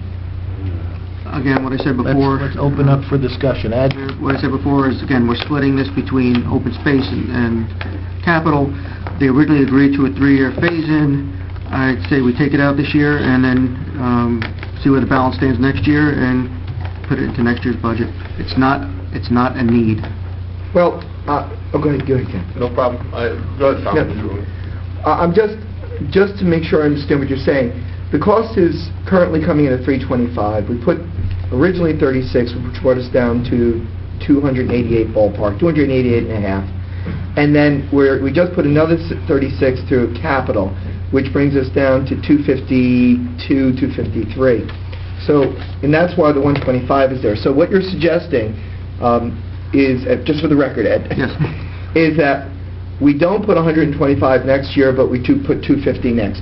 We don't put 125 this year, we put full 250 next year. I would consider, yeah, well, I'm voting now for what we do next year. What I'm saying is, given where we are this year, this is definitely a project that I think can wait till next year. And if we're in a position next year to fund it, I'll fund it. I'm not against doing it. Yeah. Again, in the scope of things, when we have infrastructure issues, and again, I can make a better argument to fund Ellen project right now on that than I can say than funding these lights. Yeah, I'm not We're making necessarily arguing with your reasoning. I'm just saying, you're saying that there is a tacit commitment on your part, to some degree, to fund the 250 next year. Yes, I'm not trying to kill the project permanently. I think the lights do need to be replaced. The economics we saw, the economics aren't going to drive the project based on what they've shown us. Yeah. So it's not saying we're going to be saving $30,000. The economics balance out. So it's not a fiscal thing. It is a safety thing. It's a quality of life issue, obviously, or something like that. But we've been, again, we waited, how many years on the fire truck? We put it off 5 years. That was life and death fire truck. This is not, it's a safety issue, but it's not, no one's house is going to burn like you were saying. Yeah, and if it's that much of a safety this is issue, my baby, by the way. I want that to happen, and I'm willing to. You're talking about you want the KGB? Yeah, I'm the liaison, and I think we need that. But under the circumstances, looking at this budget, and I'll have to bite my tongue on it, but yeah, I agree with Ed, and that's coming from someone that, then that's my baby, but... Ken? As somebody who's had the luxury of being invited to be on this board, as a townsperson, I saw a commitment that was placed on the Recreation Department to band together to help fund the open space, right? To make sure that the open space got funded. The predication was that we were going to allocate $100,000 every year. If that open space went through, it was supposed to be $100,000 every year to pay this bill. We're 2 years into it. There's not $200,000 in the pool in open space money allocated so far. We're looking at a third year next year. I'll tell you what, there'll never be another open space vote if this happens, because the potential is all of the recreation departments and people that are involved in the recreation department will never fund another open space if this doesn't go through. And this is a capital budget, so it's really a capital item. There's no doubt about it. This is about the town having something that belongs to the town, right? Who plays on the fields? Okay, recreation does, but there's other things that go on down there. Has to be a capital budget. But okay, if we want to throw us open space, that's fine too, but somebody's got to fund it. So it's either got to be fund capital, or somebody's got to turn around and give $300,000 next year from open space to fund this, or whatever the difference is, $200,000. 250. But that's the rec commission decision also. They're the ones who come up with their allocations on the open space, and they're spending it on other projects. So if that's their commitment, But look at then the then allocation done. that you gave them. It's $46,000 this year out of $145,000. No, they got more than Space 40. money. They got more That's than what I'm saying. $40,000. How much did they get out of the open space? Roughly 58 for Plus rec, 36. there's 26 Plus for Cherry 36. Blossom Park, Yep. and there's about 36 for the lights again. Yeah, so they already got two-thirds of the open space funding already for recreation projects. But I'm saying I'm not even saying that it should be a recreation project. The idea was that it was supposed to be a capital project all along, and then if it goes to recreation, then you need to tell them that, and then they would have stopped all the other requests, or look to get more Well, money. but that was their understanding last year. That's what they said. They would fund this through open space. That's what they said to us. And I just don't think it's an open space item. I think it's a capital item. It's your property, it's your town. Well, but that can be the argument for any of the open space projects, but they're all town projects. It's not like, you know... This is an infrastructure. This is lights and people maintaining them and, things that aren't necessarily a function of a recreation department, right? Well, but it is. It is a function of recreation. It's not, we don't have That's what I was saying. projects down, or we don't have activities down there where the general public goes at a night when you need the lights. Again, we're looking at, we're looking at things, I keep saying it, needs and wants, and then even our needs have to be prioritized. I get it, So, Ed. I'm that's all I'm okay saying. with that. It's- I'm just saying that there was a commitment made on behalf of the mayor and council 3 years ago, 2 years ago, to help get this funded. And I'm watching it now, 2 years later, and there's no funding. And I'm saying, but also look at the Recreation Commission and how they want to allocate their money under the open space. That's all. And I said, I'm not going to bring the park again. $52,000 is going towards park. People think it's a good idea, fine. It's happening, whatever. But those are the funding priorities and decisions you make. That's not a rec thing. Well, it is a rec. It's going to be a park. So it is a rec. Yeah, but it's not an allocation. And the rec said that was, and the rec commission said that was their number one priority. I asked Bobby, right here, what is your number one priority as the rec commission to be funded? Because when we're looking to do grants, they told me the Bogart Road Park. That was the number one priority. So if that's your number one priority, fine. You made that choice and we're funding it. Was that stated? Oh, I'm sorry, I thought you meant... That was stated in a public meeting, I because I asked it. misunderstood you. I thought you meant Cherry Blossom. The Cherry Blossom, whatever you want. Right? That's what Yes. you're saying about it. Yes. Right. I took it as different from what Bobby said to me, but... Well, I'm saying what she said here public, when I asked him when we voted on making the application for the bond, I said, is this your number, of all the projects that you want to put money towards, that was told that was the number one project the rec commission supported. But wasn't that, wasn't that in context of, you were asking her for a grant? She was saying, I'm looking for a grant, and this would be my number one priority for a grant. But of all the projects we're doing, everything, what do you want to put the money towards? That's their number one priority. If the lights were the number one priority, they would have said, let's put money, let's make that our grant application. And then we would have made Could a have done a commitment grant to fund it. application for the lights, and we didn't? Is that what you're saying? We could have, yes. Why didn't we? Because they said the number one priority was for Bogart Road Park. So we could only do one grant? Yes, We the county. we were told by Bobby, or at least I was told by Bobby, I believe, and I'll confirm it with her again, that there was no open space money available for lights. But if it is available, then we will definitely make an application for open space, for county open space, towards the KGB lights to help fund it.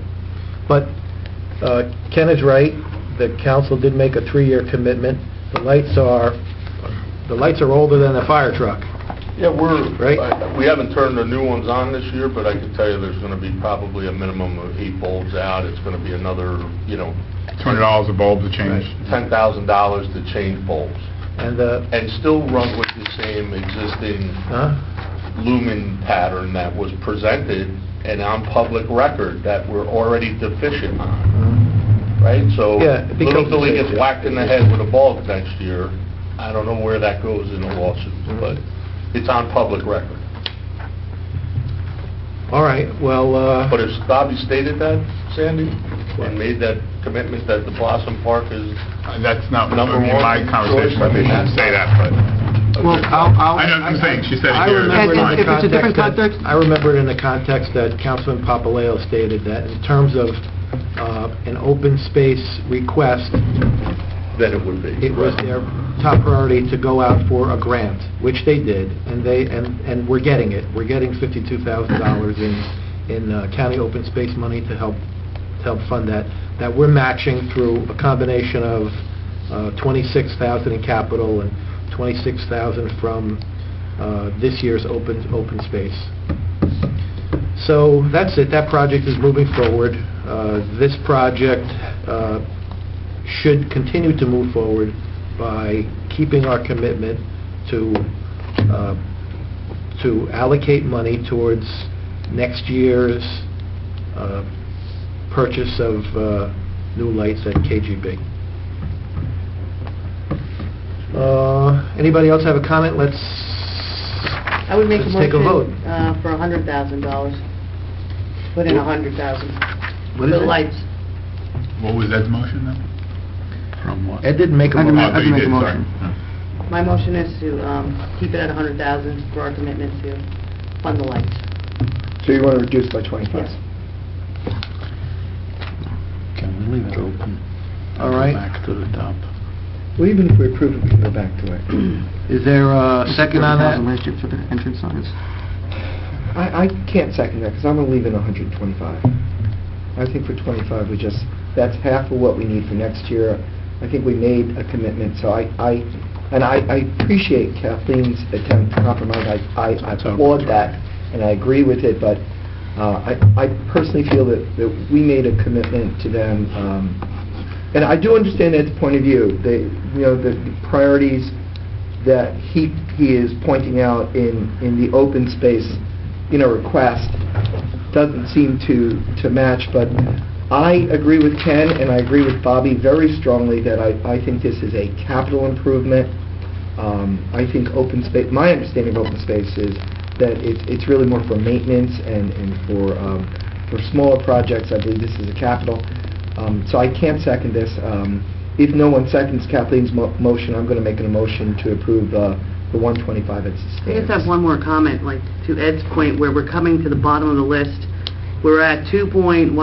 2.4. What's left? There's just the road improvement, I believe, we have not Yeah, discussed. that's really it, and 100,000 for the HVAC, which we have. Right. And So there's... we still haven't discussed the community center. And that's not even on here for a funding number. So, I mean, I do have it here where I saw the approvals for this year's Bergen County Open Space. There were approvals for lighting on that, which I believe they should put in for. And do you want to see it here? No, you convinced me. I think you're making a good argument. I second your motion For 100,000. for 100,000. Okay, let's take a vote. Ellen? Kathleen? Yes. Anthony? No. Ellen? Yes. Ed? No. Vito? Yes, I'll go with it. Tom? Yes. Okay, 100,000. So $1,000 off the budget. Next, we have approved the ballistic vets. The police are approved. Any changes in those It's all items? approved. No, that's the end of the list. That's the end of the list. Alan, can I ask where we stand right now in terms of how much we remove from capital and where our tax levy is right now? Before we go back to the other ones. The capital improvement fund stands at $151,077. It was $290,818 when we started this morning. And the tax rate, and this includes the changes in the log that I described to you this morning, the snow emergency, the DPW changes, the homeowner impact on the $381,000 is $138. That's where the tax increase stands, $138. Give me 1 second, let's crank a couple numbers. 138, I can't go back home tonight. My neighbor's in the lynch. I think, give me 2 minutes. Well, No problem. well, I that mean, is this is punching a away at the calculator there. movable feast. All these, the capital authorization, when you said to go look at these balances, so looking through them, what can happen with these? Because we do have some with... It's not as simple as just looking at the balance and seeing what you'd like to do with it. Some of it has to do with, is the project open or closed, of course. That would have to be researched. Well, you have here street You'd have to, paving... excuse me, I'm just Sorry. trying to give you the information Sure. you need. Mhm. And then we do an analysis, I can show you the one from 2012 that describes where the funding went to. So some of those are not what we call fully funded. There's no cash behind some of those items at this point. If you canceled it thinking you want to reappropriate it for something else, it may just cancel the authorization to spend it. So it's a little bit more complex. There's about a day and a half of analysis that has to be done to really let you know where you stand with these balances. But certainly, if you have questions on some of those, I can try and answer them, but it may not be a complete answer today. So you said some of them, there's no cash behind them. How would that be indicated on this? It would not. Is there an asterisk that can be put on here? Or? No, there's another schedule. I can pass it out, Mayor, if you want to start to get into this. And this is something we gave to the council last year, the schedule, which goes into how it's funded,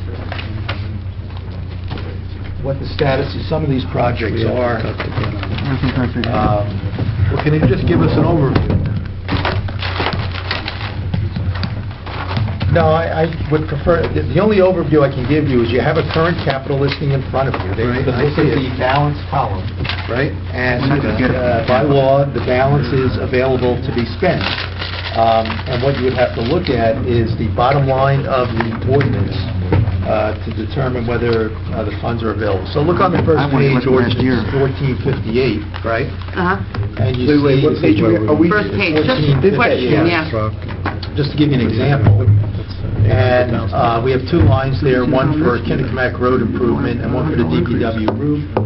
The roof is in the negative, the Kennecott improvement is a positive $98,000 for a net of $93,057. So that's what's available under this ordinance. And the mayor and council have looked at this one and have asked that it be reappropriated to, I believe, the library roof, which we're currently in the process of getting bond counsel to look at this and determine the ordinance that'll be necessary to reappropriate this to that project. And sometimes the titles don't tell you the whole story of what the project is. We have fire equipment, police equipment.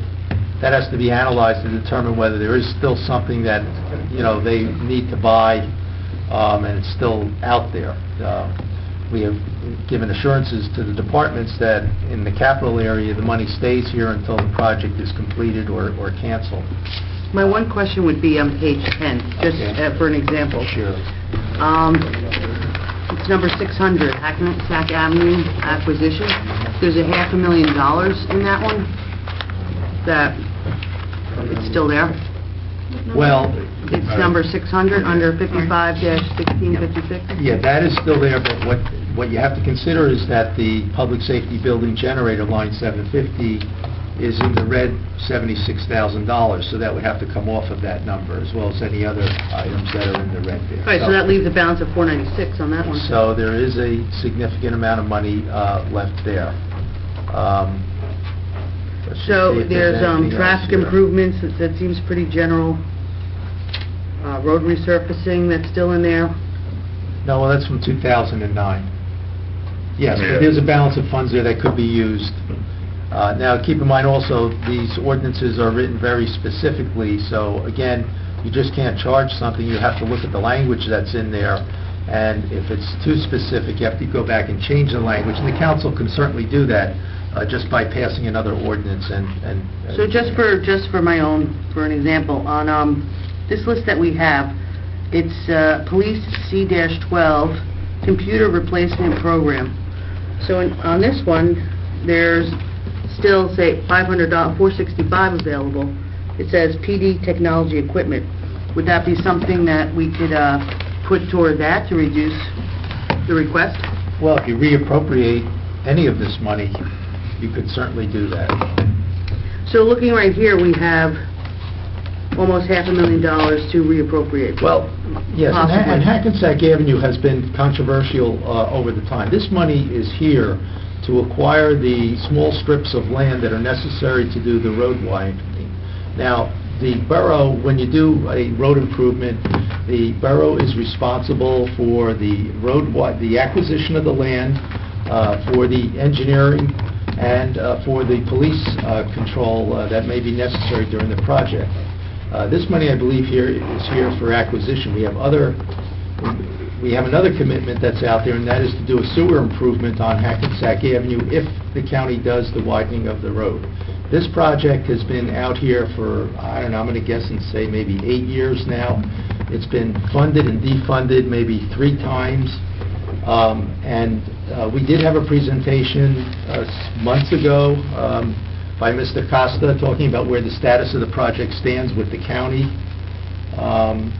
So, you know, this council would have to come to a conclusion as to whether you're going to go forward with this project or not.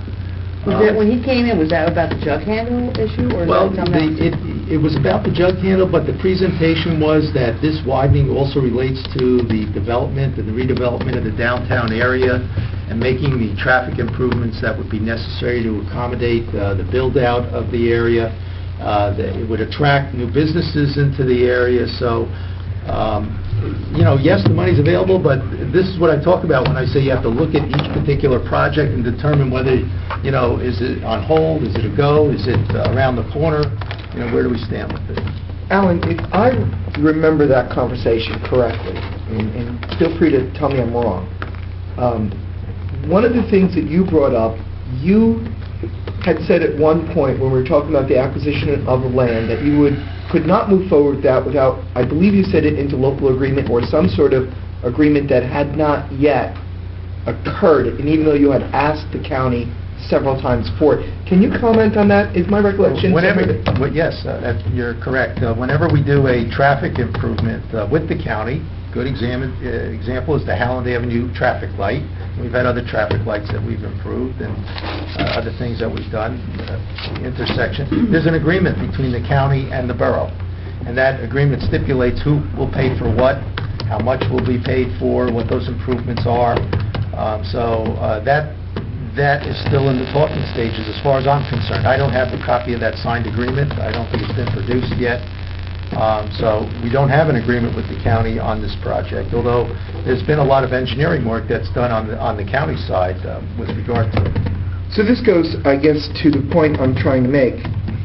Since that's true, and since for 8 years they have not entered into this sort of agreement, and since and I believe I asked on Unfinished Business about a month ago, or less, where were we in it, and you had said, we don't know where we are with it.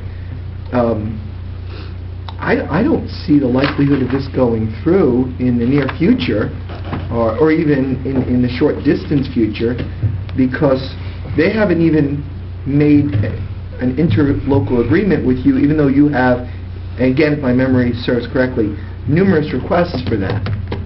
So I feel very iffy or tenuous about this sort of, whether we should continue to fund a project that has no foreseeable start date, unless I'm analyzing this incorrectly. No, for me, this is deja vu all over again. Like I said, this has been funded and defunded three, 4 times already. And frankly, I think it becomes difficult to make an argument that we should have a bond ordinance on it and represent that we're going to bond this money, and you know, bondholders are going to get a project for the money they've lent us to do this. So, you know, I think we're on the same wavelength. I really don't know where we are with this. The borough engineer is in a better position to inform you as to the status. I could bring him before you to give you the latest update, and then you can make a determination. So possibly there is this $500,000 in play. That was put there for the acquisition of the 8 years the property. See, now 8 years becomes a number because I put it out there. This is Mayor Detroit. Well, you could probably find the actual number. Maybe it's 15 years. Maybe you're being kind in 8 years. But you're right. This money is available, could be reappropriated for your street program. You've got your road resurfacing in here. You could reappropriate it. Should we decide in the future, whenever these agreements come up, can't this be brought up again and done again? Yes. Like I said, it's been done 3 times, but I think we're going to get to the point where the attorneys are going to say, you know, this isn't going to fly anymore. We have to have the stronger commitment. What has happened in the past is, in some of these situations where they're kind of iffy in terms of bonding, you pass the bond ordinance, but then you raise 1/5 in your budget. So if we need $500,000, that means the budget will be raising $100,000 a year over the next 5 years. So it really will never be bonded, but you'll have the ability to pass an ordinance to do it. So you could reach that point too, where bond council will say, well, let's do the ordinance, but you've got to commit to put $100,000 every year in your budget to pay this project off. I guess, and I'm no expert, but my thinking as an amateur would be that we refuse to bond for this project if they want us to rebond, if the county starts, until we have an interlocal agreement. Because until we have that, we're not going to move forward. We're never going to agree to move forward if we don't know what we're paying for and what they're paying for. I think, I don't know if we want to make an motion or not. I know there needs to be more discussion perhaps. But perhaps there needs to be more discussion. But I'd love to see that $500,000 to be reappropriated for our roads, because they're really beat up. And that would, since the $500,000's already been approved, that would, if I understand it correctly, would reduce our capital by $500,000. And I think that would be a prudent choice, based on what I understand now. I don't know if the council has other opinions, but that's where I'm coming in right now. Well, we're already in the capital for 700 and something. 779. 779, and there's nothing in capital on the community center project. Well, this would help greatly to take out a major portion of the road resurfacing, to appropriate $500,000 toward that. Then we have more in play to put elsewhere. First of all, it wouldn't be $500,000. $496. And I got to take out the other expense money, 21, it's about $467,000. I mean, that's a lot of money just sitting right there. We need it here. Yes, just a clarification of my own thought here. Alan, did we, many years ago, whatever number you want to put on it, actually borrow that money? Is that cash that we have? Yeah, I just looked. It has been borrowed. Okay, so we have that $460,000 in cash someplace. That's why I'm okay with spending it somehow, because... And we've been paying that off through a bond over a number of years ago. Well, yeah, I don't know whether it was part of the last, it might have been part of the last sale, or... Somewhere along the line, we borrowed that. Because we were very close to acquiring the property at one point. We had actually an appraisal done of those properties, so we received this number, this $500,000 was a number that I had put together at one point, and then we have a number on the acquisition which is much lower than what this 500 is. And this money is to work on Hackensack Avenue to make a left-hand turn, I believe, or... My recollection is the county wants to widen the road. There may be a traffic light put in at Grand Avenue and Hackensack Avenue. The jug handle is an issue. So there's a lot of redesign work that's going on there. All right, let's refocus on road surfacing. Presently, there's $779,000 in the budget. I spoke to our engineer yesterday, who indicated that he felt that $300,000 was sufficient to put into that line, and then to allocate additional funds for a micro resurfacing amount, so that we can extend the life of roads that are, have less deterioration. So his recommendation was a total of $400,000 to be allocated towards $100,000 for this micro resurfacing and $300,000 towards repaving and remilling. Well, I guess I want to see the connection between what we just discussed. If we reallocate that $500,000, then we take it out of we can take $500,000 out of capital. Let's just focus on how much we want to put in the line, and then we can talk about where we're going to get it from. Oh, I see. Okay, I get it. So I would agree with that and make that motion Is what? to reduce it to 400,000. Well, it's actually two lines. Road resurfacing. Well, it's one line, because it's just... Is that also anticipating the $150,000 from the county? We have $150,000 we are going to get from the DOT, so that would bring our entire repaving budget up to $550,000. I could live with that. I'll second that. All right, any further discussion? No, Mayor, we're following our engineer, All in favor? educated. Good. All in favor? But that, Yes. But I want... I You have a question? But that Discussion? motion doesn't account for reallocating the... No, we haven't talked about reallocation yet. Only the amount of what we should spend. The reallocation is still available. Yeah, it's still a topic to be... All right, so you're saying... So we took a vote, or? Can I ask No, we a didn't. question of Alan? What's the increase over last year's allocation for road resurfacing?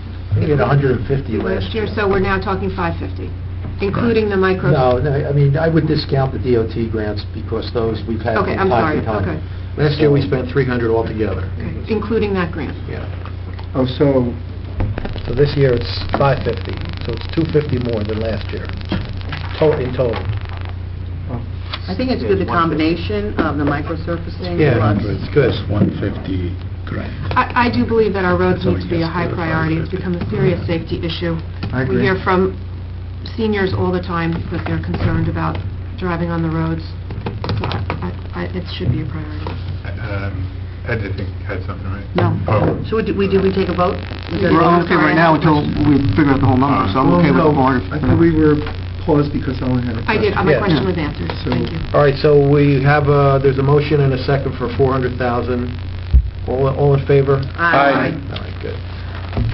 Before we go any further, Mayor, can I just give throw some other things out there Wait, before we get to the and I final? just need some clarification. So are we changing the 779 to 550, or are we changing 400? 400. Okay, that's what I need to clarify. Okay. So that reduces that down payment by $18,950.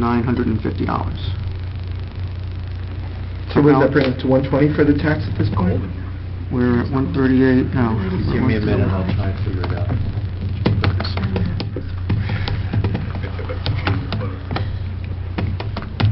133. Hell, lost $5 on that? Took us off.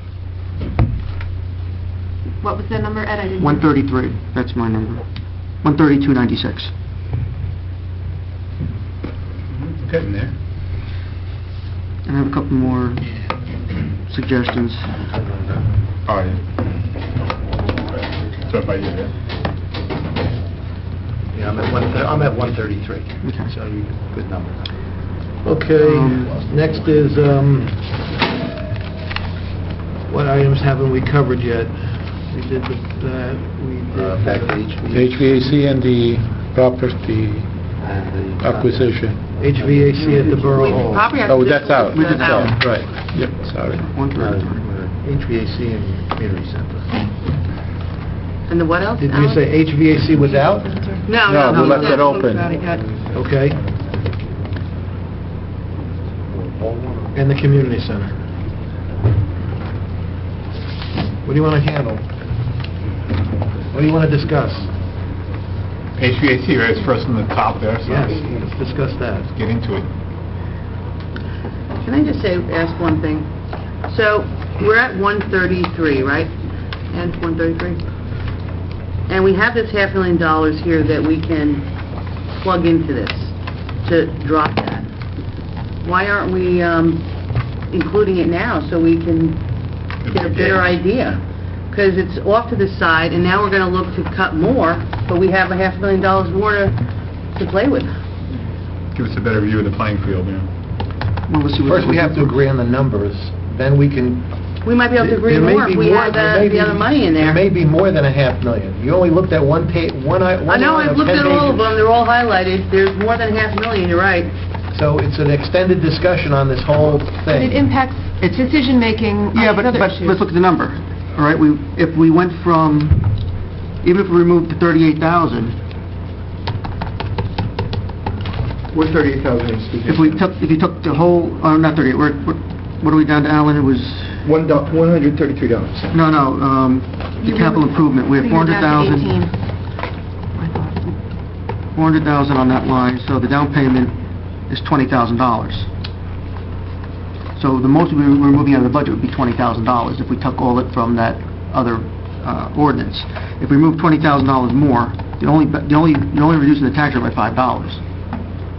So you could go from 138 or 133 down to 128 by doing that.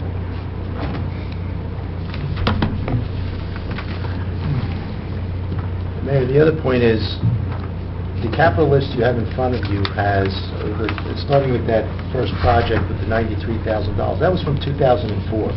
So the projects we're looking at are over a 10-year period as to what's been done, what hasn't been done, what does the department still have to do, why is it not moving forward, what are some of the expenses. So that's not an analysis that I mean, I know they could weren't be done highlighted in that. quickly today.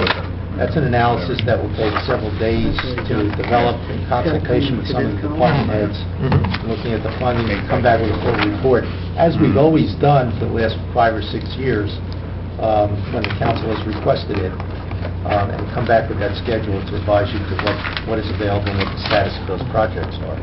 So, certainly welcome to do it. I don't know how much more we can do other than Hackensack Avenue done today. I just have one more question.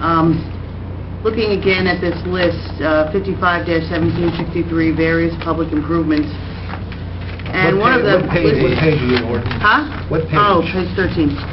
One of them listed is number 200 Borough Hall HVAC, which was put in for $300,000, and the total balance left in that is $366,999.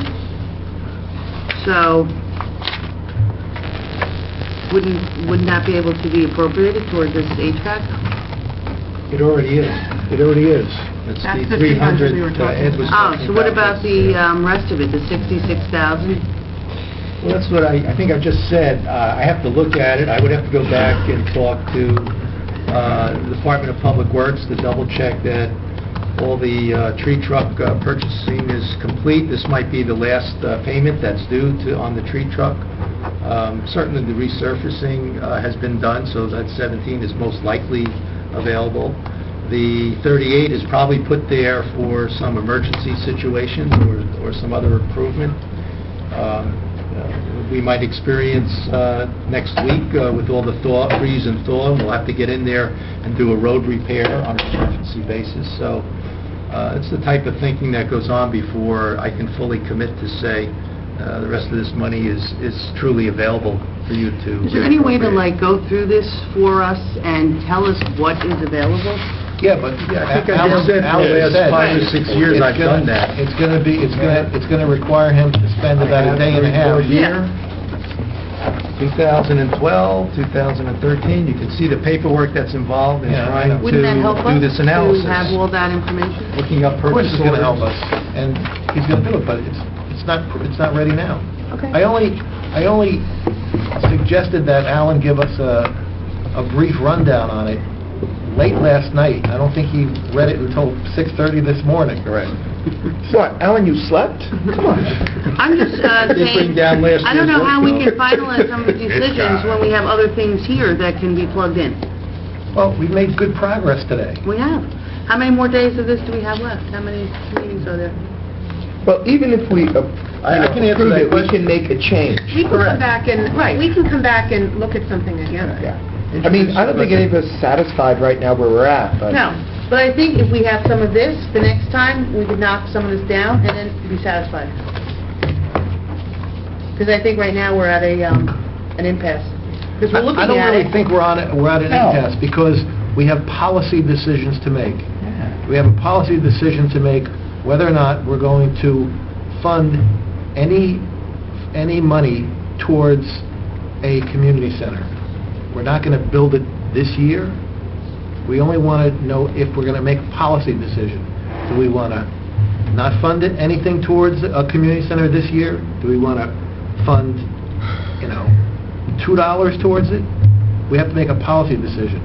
After we make a policy decision, then Alan is going to report to us on this big report and what's available and what is unexpended, what the balances are for each account, what's on the horizon, give us recommendations whether or not we should keep money in certain line items for foreseeable things in the future, or whether the money is available to be reallocated. Because right now, what we have left is the HVAC, which I would say yes to, because it's needed.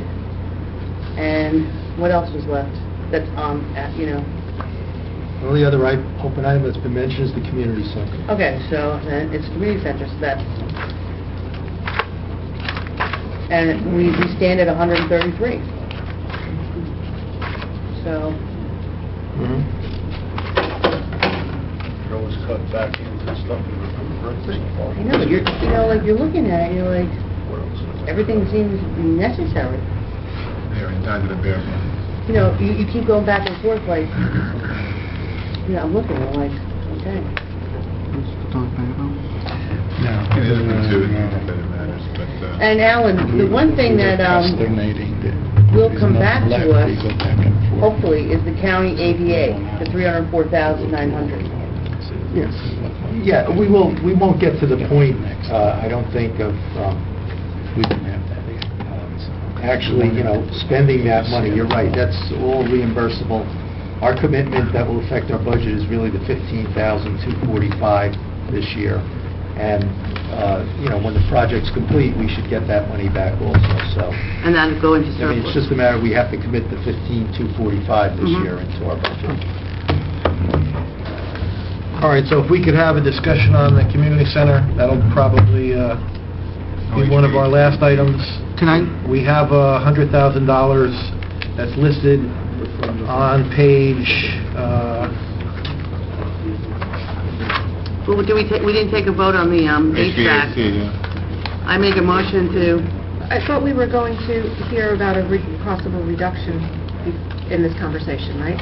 So I don't know, are we ready to make that motion? On the HVAC? Yeah, I thought we... We talked about that. We started out saying that perhaps we could cut that number back. The HVAC? Didn't we start that? So we can cut, all right, I'll make a motion, we reduce it by $50,000. Second. Okay. Any further discussion? We are reducing the building and grounds line for the HVAC and the Borough Hall replacement from $100,000 to $50,000. There's a motion and a second. Any further discussion? All in favor? Aye. Good. All right. Last item on capital is the River Edge Community Center. On page 14 of the capital report, it shows that there is a $100,000 allocated towards that. I don't believe that includes the $25,000 that's in the insurance fund? No. Sorry.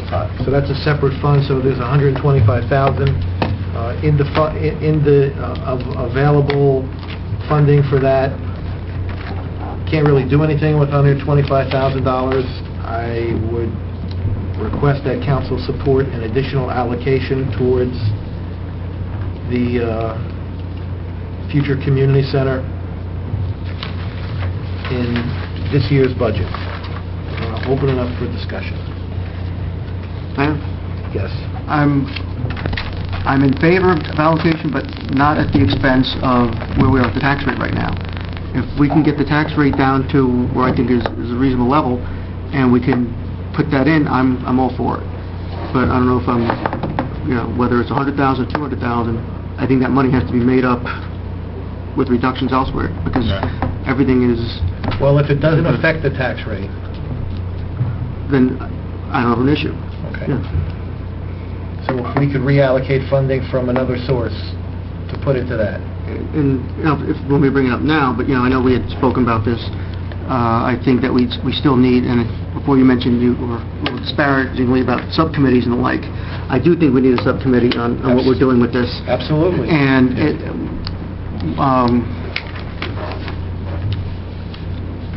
I don't know if you want to, if I can make a motion now that we establish a subcommittee to look at the condition of the existing building, what our plans should be going forward before we start talking about, knock it down, build, whatever. So, I second that. you want to say something? No, Oh. yeah, I will. I was going to recommend that I would like to be on it, probably the mayor. I'd like to be on it, too. And Vito, because Vito is... That would be a quorum. You, him, Vito, have the architect. right, Keep it at 3. Ed is the engineer, yeah. Yeah, the mayor. and me as the mayor. This is just for, it wouldn't be decision-making, it would just be to gather the information, bring back to the council, Right. that's all. All right, there's a motion and a second to form the subcommittee. All in favor? Aye. Thank you. All right, so... Before we put a dollar, can I go through some other things that affect the budget, and then we can come back to see how much money we have left to put in there? Can't we put a working dollar Well, amount you know what, in we did there that last year and on other things, and we still had money. The one that keeps sticking in my mind, we put $30,000 in for Welcome to River Edge signs as a placeholder, and we never changed that. So... I had a question about that. Remember that last year? Get to it, Mayor. Apologize. Okay. But did we... Low on the priority list. So we put things as placeholders, but then we forget to revisit them, so... But if you want a number, 150,000. All right. We should have a subcommittee To revisit the placeholder money. There's a second on 150,000 as a placeholder. That's another $7,500 on the budget, so... Who made the motion? I just made it. Ed made it. And we're going to revisit it. This is just... The mayor wants to put a number in now, so then we can work over... We're reviewing it today. No. No. Revisit it. We need balanced numbers. What the mayor wants, we put the number in, we have our expenditures done. Now we can look at the overall budget in terms of the impact on the tax rate, and then go back and revisit any item we want to revisit to reduce if we want to further reduce. And I guess the community center is big enough where we're not going to, by mistake, forget about that. No. Yes, yeah. All right. No, we're not. Where's All the right. 800-pound gorilla? Any further discussion on the 150? There's a motion and a second. All in favor? Aye. Thank you. So, All right, now, Ed. yeah, Alan, where are we now? Let's revisit this. We'll be up this side.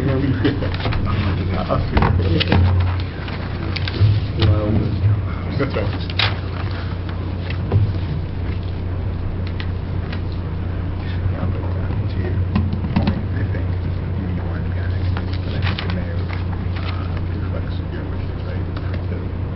Okay. No, but You want the tax rate? What's the tax rate? 134. 134, okay. because I think you would be good if you were there. Yeah. I'm not saying, yeah, I was completely confused. You can't have everybody go nodding yes or nodding no. Down payment, the capital improvement fund is at $137,127. Yeah. 137, 127 now? Right. I'm sorry, I missed that. What's the tax rate now? 134. Can I just ask you guys, I know Ed said it a few times, to a number that is satisfactory. Do we have a number? Have I missed something? Did you Well, guys yell out a number that you... everyone has a different- We know that last year, Yes, me, zero. it was $77. Right. I wish I could. We would be hitting a grand slam if we could reach that amount this year, but I would like to get close. So 100 bucks, like I'll tell you my thinking then, that's the mayor's position. I've been saying all along, we should be striving every year to get closer to what I call the hard two, because that's what the schools are on, that's where the legislature's pushing us. We have these loopholes with these cap banks, and this is out of the cap, this is out of the cap, and it's going to get to a point where we're going to have to live within our means. Simple as that. That being said, I think getting to a hard 2 this year is probably not attainable. Okay, I'm not holding out for that number. I do think, for the benefit of the public, since I didn't see us exerting very much fiscal restraint this year, we should be at or below last year's level. In my head, I'm somewhere between the $70 and $75 range. Now, let me tell you how I would get there. This is how I would get there. It's a combination of some stuff on the revenue side and then some additional cuts on the operations side. We've pretty much exhausted the capital, so I don't know whether we're going to go back and revisit any of that. And the reason I said the reason I'd be looking to push more on the revenue side is if I can get to a tax rate which is what I consider stabilizing taxes. So I don't think we should be using that and saying we got to $100, oh, that's good enough. So this is what I'm looking at. And one more thing for Alan, which I don't know if you mentioned it or not. We talked about the further reduction for group insurance for the police, which we may have. I can put that out there now if you want. Yes, well, that's one item Alan brought to my attention. When we did the original estimate on the group health insurance, and the mayor and council were talking about hiring police officers and DPW workers, I put in there the ultimate, which is a family plan, and that's at the highest rate. So based on the applications we got and the interviews that we'll be conducting, the likelihood is some of those family plans can be changed to single plans. So I've calculated that adjustment. I haven't put it in to our rate at this point. I can do it in a moment's notice. That would be a reduction of the group health of $39,861. So Single meaning only to cover the officer, not the whole family. You hired the officer, it would For be the at new a hire. single rate, right. But if they had a child, got married, then we would be obligated to change their coverage to something a little bit, to the other coverage. They have the choice of what plan they want. I've also prorated those, to the April 1st, an April 1st hiring and a June 1st hiring. So those phases are also in that calculation as well. But if you want me to lock in, these adjustments to single rate, I can reduce the budget by $39,861. So they have a choice to get a single or a family plan. Even if they're single, they can choose a family plan? No. They have to document. Alan just made the assumption that we might be getting married people, so he was conservative in his numbers. But based on the candidates, apparently they're all single. Right. That's not to say one may not get married within 6 months We with should the pay it, just but deter marriage. let's, Make it a And save condition of some money. employment. yeah. But anyway, I just think that's, None of that is appropriate. Don't get married, stay single. that's a number we can put in here. My wife is great. I'll make that motion, Alan, and you make those corrections. Second. Mike had a comment before we vote. I'm just curious, in my job, I'm sure everyone else here is different now. If I'm single, I have a certain premium. If I have another spouse or a significant other, it's different. And then depending on children, it changes for me. My costs go up based on that scenario. Right. Is it my ordinance here that you just cover the whole family, a certain percentage? The state passed Chapter 78 a few years ago, so our employees are on different phases of their contribution. It depends where they are with bargaining unit contracts, and so there's definitely contributions that are being made. I think we've netted about $60,000-$70,000 against our premiums from the contributions from the employees this year, and that will continue to grow. So it's in line with Well, that's state law now, that our employees have to contribute to their health insurance. And there's one schedule that is a sliding scale based on the amount of salary you have. The higher salary employees will pay much more of their premium than the lower salaried employees, All right, so there was a motion and a second. Councilwoman Murphy is no longer in council chambers, but we can take a vote. All in favor? Aye. Let the record reflect the vote was unanimous. Okay. One more second.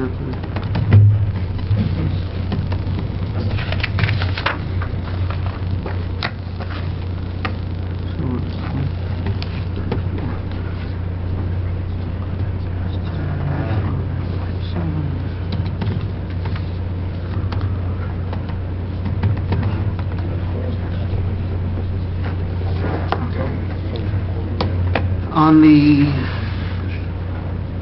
revenue side, what I would recommend as a package, we would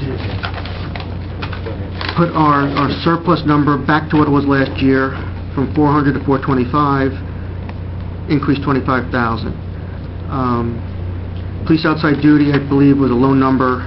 I think we can raise that estimate by about $15,000. And the delinquent taxes revenue, I think, was on the low side. We probably can push that up another $25,000.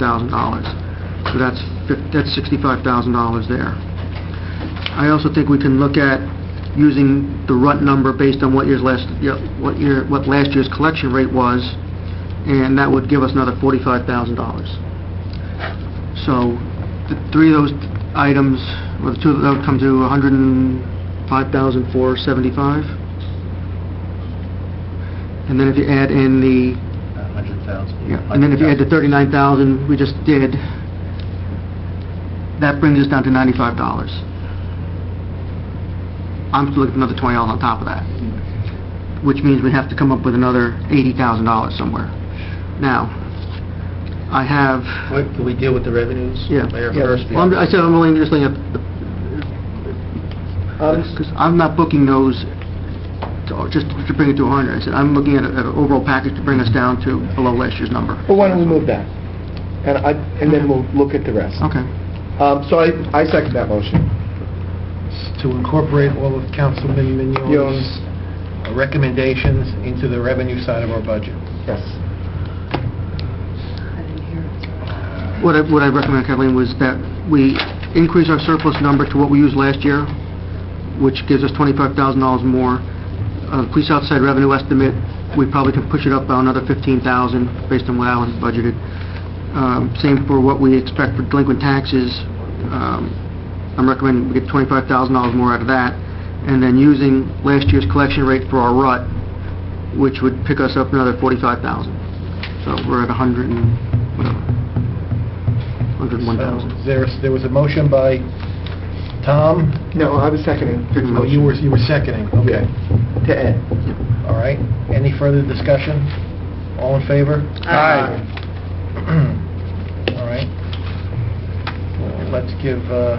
And then now we said. Let's give Alan a second to input those numbers, see where we are.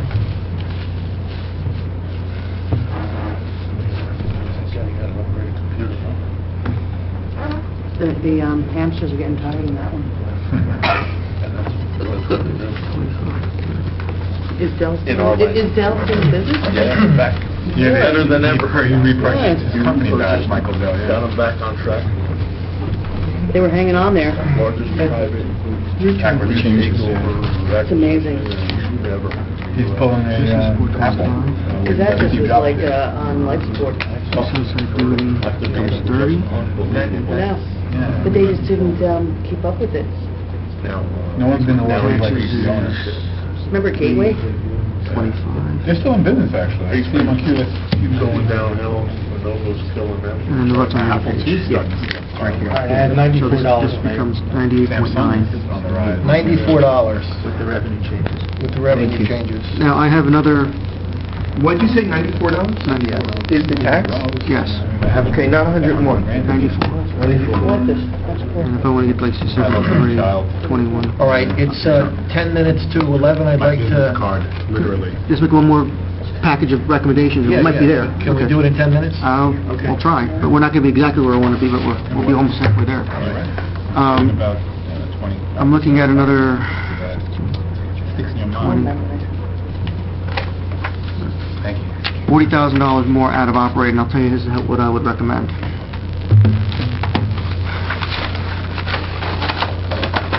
I would reduce engineering by another $5,000. I'd reduce legal by $15,000. I'd reduce economic development by $5,000. Hackensack Paramus Sewer Agreement, I think we can lower that $5,000 based on the payment this year. And we probably can get... Hackensack Paramus, Yes, 5,000? That's what you recommended, right? Yes. When you're going through these, can you, when you're saying 5, can you give us the number you're starting with and then the reduction? Okay. I can. Engineering would Yeah. be 75, I think we're at, to Yeah. 70.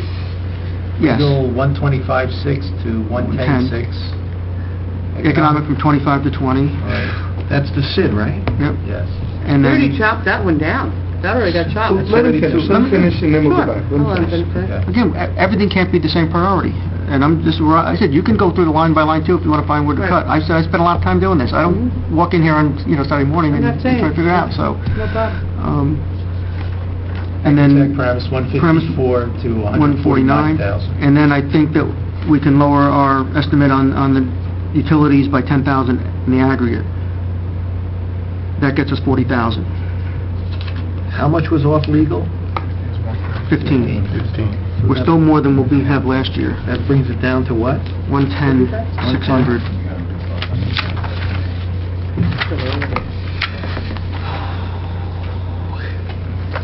And I don't know if you know it, but, do you know the numbers you were working off of? Like, is it 2011-01? I can tell you.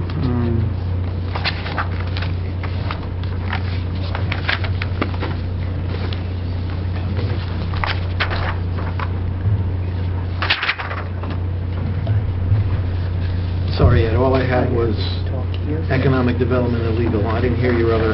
I had engineering for Engineering. another Hold on, 5. Let me find that. Yeah. Okay. 20-1652. So that's down to 70? That'd be down to 70. Okay, what else was there? I said legal, well, you have. I have legal. Economic development, we said. Have And then that. Hackensack Promise sewer payments, that's 31-4553. What page is that? That's on page 4. Page 4. No, Mayor's looking at the law. Oh. Position summary. I have the summary. And I don't mean to slow us down, but Actually, could you go it's fine. item by Okay. item so I know what we're saying? Yeah. You had 2016-52. It's currently 100,000, I believe. No, 2016-52, Yeah. it's currently 75. Okay, that got I'm saying bring it to To 70. 70? Yes. Okay, next Or one. the one above it, legal, is going from 125,600 down to 110,600. Okay, go ahead. Economic development will go from 25 to 20. 20, we went from 60, okay, No, we're 25 to 20. yeah. Not on the law. Okay. You said 20? 20. There's like 3 crumbles. Yes, 25 to 20. And then line 314553, which is the top of page 5. 31-4, sorry. 314553, Hackensack Private Yes. Sewer. Yeah, It would go from 154 to 149. 49, okay. And then 314482, Hold on, 31-4-4-8, you got it? which is on the other page. Utility. Yeah, I would reduce that down to 298,312, $10,000 reduction. 98,312. And what would that bring us to, 77? Is that- No, not quite. Bring us to 85, I believe, 84. And let's still be looking for another 40,000 somewhere to get us to where I think we need to be. But the other thing I've asked Alan for, and obviously he couldn't have it for today, but I wanted to know what the impact of all these change the operating budget are going to have on next year. You remember, all these salaries you added are prorated. Some for a quarter year, some for half a year, and we're going to have to pay the full freight going into next year, same with the benefits. So we need to know what that number going to be. Gillespie in retirement. Yes, but that's already sort of built in some of his estimates, so. My own building. All right. What about the idea of having Alan do an analysis of the capital authorizations? Then when he provides that to us, then we could see if any potential reallocations would reduce this year's... I would make that well, motion for Alan to do yes, that I would. analysis. Second. And maybe that would get us to... But I would also, I'm going to make a motion that those cuts I just made, we put them in, again, as placeholders to bring down the rate, so Alan has less to work with. I'll second that because, that's placeholders only. Something to be... The motion and a second, we can open up for discussion. I agree with most of them. They're very severe, cutting the, I think we could probably live with cutting the legal and the engineering line, cutting the economic development, which was requested by our consultant at 63. I thought a reasonable number for moving forward with the special improvement district would have probably been 30, but cutting it down to 20, I don't think... Then I'll allocate that 2,500 more for legal and 2,500 more for engineering. If you want to leave that as 25, it's only placeholders right now. So I think we need to make the money up somewhere. Yeah. I agree with you, Mayor, that 20 is probably too little, but we're seeing it as placeholders, and we're doing it in good faith, and I said I amended my motion, so I said keep the 25, and then just take 2,500 more for engineering, 2,500 more for legal. Okay. Where does that leave us, though, if we keep reducing engineering with looking at these pedestrian improvements? Are we in jeopardy of not being able to I just think we have to, if that's the priority, then we have to make that the priority, that's all. I would like to, we're at a good point, and just wait for this analysis, and then finalize. We're at a good point. We got a lot accomplished. We have to continue to discuss some of these capital items My motion was engineering. what those cuts I recommended. All right, Ken... Well, I made a motion. There's a motion and a second. So you made this instead of 2025. Did these two stay the same? No, then... Does everybody understand the motion? 2,500, so it would be... 2,500, oh, 7,500. What he just proposed, Yeah, with reductions? We're keeping economic development at 25, we're reducing engineering and the legal line by another 2,500 each, Over the prior recommended cuts. So engineering would be $7,500. 7,500. Legal would be $22,500. I mean, no, sorry. Engineering goes to $67,500. Yes. Legal goes to $108,100. 67,500? Yes. Isn't that what it cost for like one project? We only spent 40-something last year. That was our budget last year in engineering. Wasn't it? These are placeholders, as you said. Yes, for now. All right, all in favor? Aye. All right, good. Okay. Anything else? Alan, anything we should focus on? Well, you have to introduce the budget on March 3rd. Okay. So we have one more Saturday. We need more meetings to finalize the tax rate. Yeah, my bagels, Yeah, he didn't get to buy bagels yet, so... Definitely need a meeting. Well, I'm talking about during the week. I think you need to work during the You week. gotta buy pizzas. Do that too. Well, to be blunt about it, Alan, if the majority of this council is going to be happy with the $95 increase, there's really no more work to be done. True. So that's where we're going. I'm trying to get us below last year. So if that's... And I would ask don't the want to sit mayor here and council say, to consider that you had a $77 increase last year, and I think I opened up the session by telling you the snow emergencies cost $27.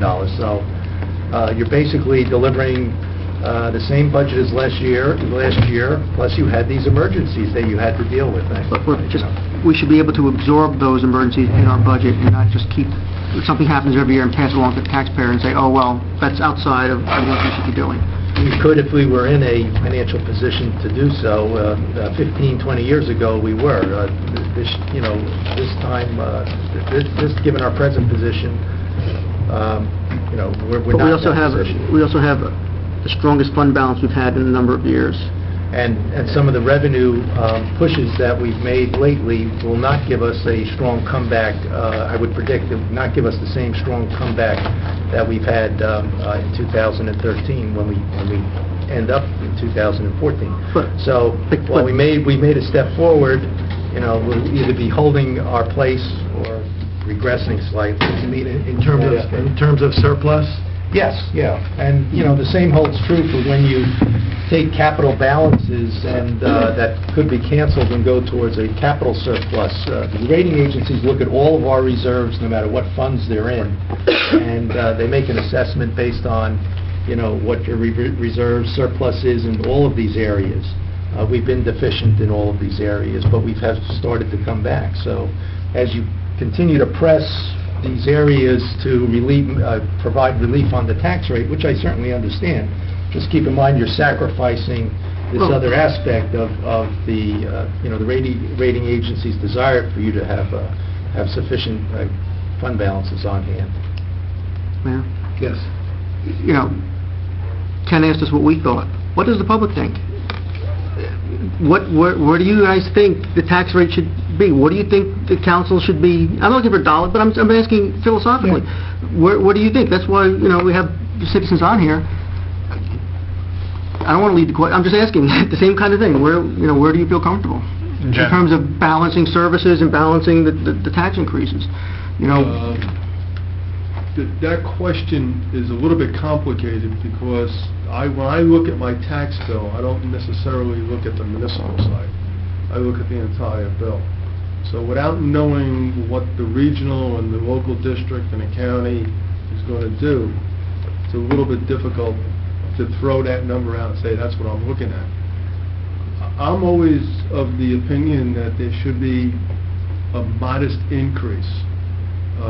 The hard two that you talk about is something that I could probably live with. I understand that. The municipal budget, if I was looking at it, I'd probably be somewhere in the $100 range, plus or minus maybe $10, depending on how things look. I'm not necessarily here all the time to talk about what I'm concerned about or what I'm looking at from what I want to write a check for. I'm looking more at how you're spending the money and whether you're spending the money appropriately. And my concern is that sometimes it seems like money is being allocated, but no plan is put in place, or there is no idea of where it's going to go or what you're going to do with it. Some of it I understand. Sometimes you have to fund something to understand what you're going to do with it. But sometimes it just seems like you have a good idea and you want to fund it. So I get concerned about that. Any opinion? Yeah, I think, first of all, I had no idea how this budget process works. I applaud everybody. You really do a good job picking this apart. I think it's great. And I think my tolerance for tax increases corresponds to what's happening in my personal life. How much my costs go up, from my insurance, and how much of an increase I get from my salary. So, I remember last year it was a comfortable amount. I can agree with that. So somewhere along those lines, I'm happy with that. You pretty much said it all. I think a comfortable part would be $75 to $100. Unfortunately, the public, John Q. American, my taxes went up $500, $300, and they don't look at the delineation, though, to your credit. You do break it out. It's listed. If people just take the time to read it and say this is for this and this is for that, they don't. Just as an aside, for the Riverdale, we're still waiting for the Riverdale. I'm on the Budget Finance Committee there as well. We're waiting for more data from the Department of Ed, which should come within a week to 10 days because we already met and been cutting. So we can't even come up with anything to share with Alan from Riverdale, and it's getting there, but we're not there. But that's a big portion. And I was in education 36 years, so I know fully well what's going on. But I think you're doing a bang-up job. Congratulations. The passion is there when needed, and you're very sincere, and I appreciate it as an outsider, again, being part of this. I think your hard work, listen, you guys know my feeling about all of you up here. I sit in every damn cocktail party and meeting and whatever else defending the position that we come together as a group here every year to do. And, the delineation, I tell you every year, you got to do your own marketing campaign to delineate, as Anthony said, what you've done versus what the other people are about to do to us, especially the schools. They're out of control, So the potential is to delineate yourself, to say, hey man, I came in with $77, $94, $101, is the number of 100 probably is a good safe number.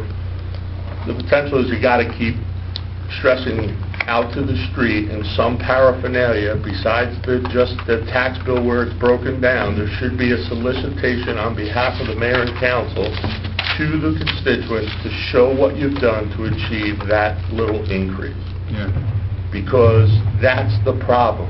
There's nobody understanding for all of these services, these guys busting their humps, right? Putting out house fires on a daily basis, our cops and what they do.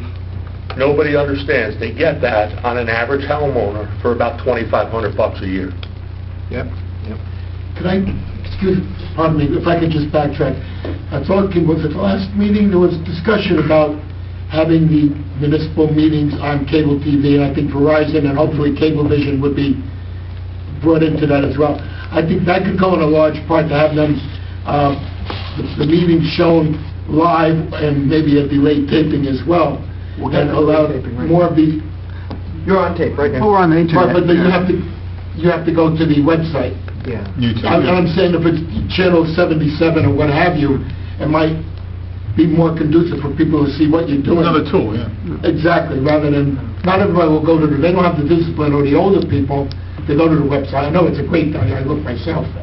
I'm sorry. Yeah, and I agree with what you're saying, and yeah, if we, whatever, $77, $100, that's fine. But I guess to Ed's point too, we had best start getting used to a hard too, because, and I think that's what you're kind of alluding to, Ed, is that we have to start disciplining ourselves and for future generations in this council to do so, because it's going to get real tough. And why not start the training now, to, again, just discipline our spending? And I think that's kind of why you're pushing for further, not because you want to say, oh, I saved an extra $1, but... You gotta remember, we're adding personnel back.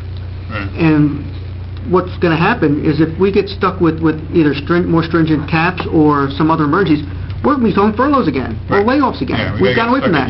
Remember, 4 years ago, 15 furlough days for the cops and everything else that had to be done. And we're able to get away from that. But now that we're adding people back in and adding salaries back in, we're fortunate that's not even anywhere remotely have to be considered this year. Yeah, we can't But if they said to us, if they come back, suppose Senator Sweeney got his 0% thing next year, where are we going to be? Yeah, but I agree with you. I totally get it. But Sweeney's thing is politically motivated because he's running for governor. He doesn't have the votes in the Assembly. He doesn't have the votes in the Senate. It's never going to pass. But a hard 2 is not out of the question. No, a hard 2 isn't, but I get what you're saying. We're still $100,000 away from getting to a hard 2. Yeah, but Armageddon isn't going to come. 0% is going to come. No, but I'm saying, but even if we go ahead and go to 2%, you're looking at, we either would not be hiring for police officers, we wouldn't be doing the DPW hiring, because we wouldn't be able to sustain those salaries going into next year. That's why we need to know what the full load's going to be. But everything's a great idea. We know that. Everything's got to be done. Also, but since we're on tape, I just want to emphasize, with the 4 police officers, they're coming in at the bottom of the guide. Yes. There is benefits. They're coming in at the bottom of the guide. Most of them, it's not all of them, most of them are single. They're in their low 20s because we have so many steps. In addition to that, we have an overtime problem. And we have an overtime problem, as both you and I know, and the council knows, is due to our manpower shortage, especially if we get 1 police officer who is long-term ill, or 2 if they get injured. So, yes, absolutely, we're hiring 4, but I just wanted on the record, because this is videotaped, that 4 will actually, hopefully, in my opinion, give us more of a buffer or a margin for disaster. We're actually, in my opinion, saving money by hiring 4. I'm not arguing with that. No, I just want, because we're on the record. And but what I'm saying is if next year, if our operating budget can only go up 0.5%, that's right, we're in trouble, because just the increase in the salaries are going to be more than that. And then you're looking at potential, that's what I'm saying. That's why you have to look But the political horizon is this, the most it's going to be is a hard 2. Yes. If they can get that passed, then that's going to be a bit of a challenge too, because people like us are essentially volunteering all through the state, and, tying us down even more could lead to collapse, and, politicians get reelected, and on the assembly and state level, they're putting a lot of money into getting reelected, and the idea that they're going to squeeze municipalities and enrage the entire state, I think is unlikely. However, I'm not saying that the principle of your argument is wrong. I'm just saying I don't necessarily see it on the horizon. I think you're right. We have to be fiscally responsible. I'm all for that. But I don't know necessarily that we should, and we're trying to be, and we're going to meet again. I have a meeting scheduled for next Saturday, and I'm coming to talk. I'm not coming to, to just listen. I agree with everything you're saying. I think we did good work today, and we have some placeholders, and, I agree with everything you're saying, but that doesn't necessarily mean we have to say to the citizens of River Edge, oh, we're going to put less money towards the road, or, oh, we're not going to do this, or we're not going to do that. There are things we have to do, and the zero is not, I don't think it's an authentic argument, because I don't see this zero. Well, no one's talking about really zero. happening. Or even clamping But down. we should be living within, I we need to get to, and you just can't keep growing the budget. That's what got us in the problem in I agree. in the late 2008, 2009 period, and we're trending that way again. And Keep in mind, we're also at a limited revenue in form. We got levy cap. We did it last year. I asked you to wave the magic wand, and we developed every piece of property we own and put every successful business in its place. And our revenue stream only went up a mere $500,000. Absolutely true. Right? So when? Today, we're magically all here. We got $500,000 more. Yeah. You just bought a fire truck for $400,000. we remember this average number. And not anything against the fire truck, I'm saying, but it's not like there's a magical revenue source that's going to continue to increase our things. But then it's about the constituents deciding what portion of the quality of life may have to take a little sacrifice. So I have to leave leaves. I said it before. I may have to leave my leaves out in the front of my house an extra week. I got to make that choice at some point. But that information's got to come from you guys so that people understand, right? Tomorrow you just can't say, I'm going to stop giving you a leaf pickup for 2 weeks. You got to build them up so they understand, and that's what I'm saying. You have to market yourselves. Whether you're running next year or not, it doesn't matter. Yeah. It's marketing the mayor and council of River Edge, whoever those people happen to be on these seats, because I've watched a few of you change. Yeah. Right? So the potential is market yourself from the committee of what we're doing as an organization of mayor and council of River Edge, and then that someday when you tell the guy your leaves are out there, he won't be so effective. Because that's what it'll come down to. You're going to have to make hard choices next time about that type of quality of life service. I've talked about that when people say consolidate and share services. You're not going to do it unless with a commensurate reduction in service. You can't combine and keep the level of service and keep the cost the same. It doesn't work. So, but that's a decision people collectively have to make if that's what they want to do. Like I said, you can combine DPWs tomorrow, but you can't keep the cost by eliminating one superintendent. It's not going to save you any real money. So the only thing you can do is reduce personnel, and then you reduce the services. Like I say, do you want the plow coming down your street once an hour, or do you want it coming once a storm? We're already down to 1 day garbage pickup. You want to do that every 10 days? Those are the kind of decisions. You want to get rid of your police at night? Okay. Are you comfortable coming to the door down here and having nobody here, or waiting for a county cop to come in the middle of the night? When people talk about consolidation, those are the trade-offs you have to All look at. options, but you have to make that choice. And make those options, yeah. All right, can I have a motion to adjourn? Wait, are we meeting next Saturday? Yeah, I'd like to know Yeah. when you'd like to meet. Do you want to meet during the week? Do you want to commit to March 1st, knowing that we're going to introduce the budget on March 3rd? And that means all final decisions for the introduction of the budget must be made. Whether you have information or not, you have to reach some consensus on what that introduced budget will look like. It can be amended before adoption. Most likely it will be amended for maybe some grants we receive or some things like that, right? I say we meet next Saturday. And that'll be... So, but everybody clear your calendar and commit to stay here until you get it done. Yeah, it would be good if we had your report on the capital. I'll have everything ready by the end of the week. The schedule I have has a meeting for Monday night. Yeah, I have the same thing, so we're not keeping that meeting. On the 24th, Yeah. right. We had set that aside, so that's why I'm... I cannot have be the here information on on Monday that night, night, and so I ask if we not do that, because I think this, I personally... Yeah, I don't know how much more progress we're going to make. I think we need that information before Exactly. we We're not going to have any, We'll be anything... the same spot we are Yeah, now. there's going to be no back. Saturday morning. So, no, Monday, Okay, all right. to Saturday, with All right, the information March Alan's 1st. going to provide us. Anthony, you got the bagels. Yes, sir, writing that down. So are we adjourned? We're adjourned. Next Saturday, And we're done. March 1st. Nice. First, please.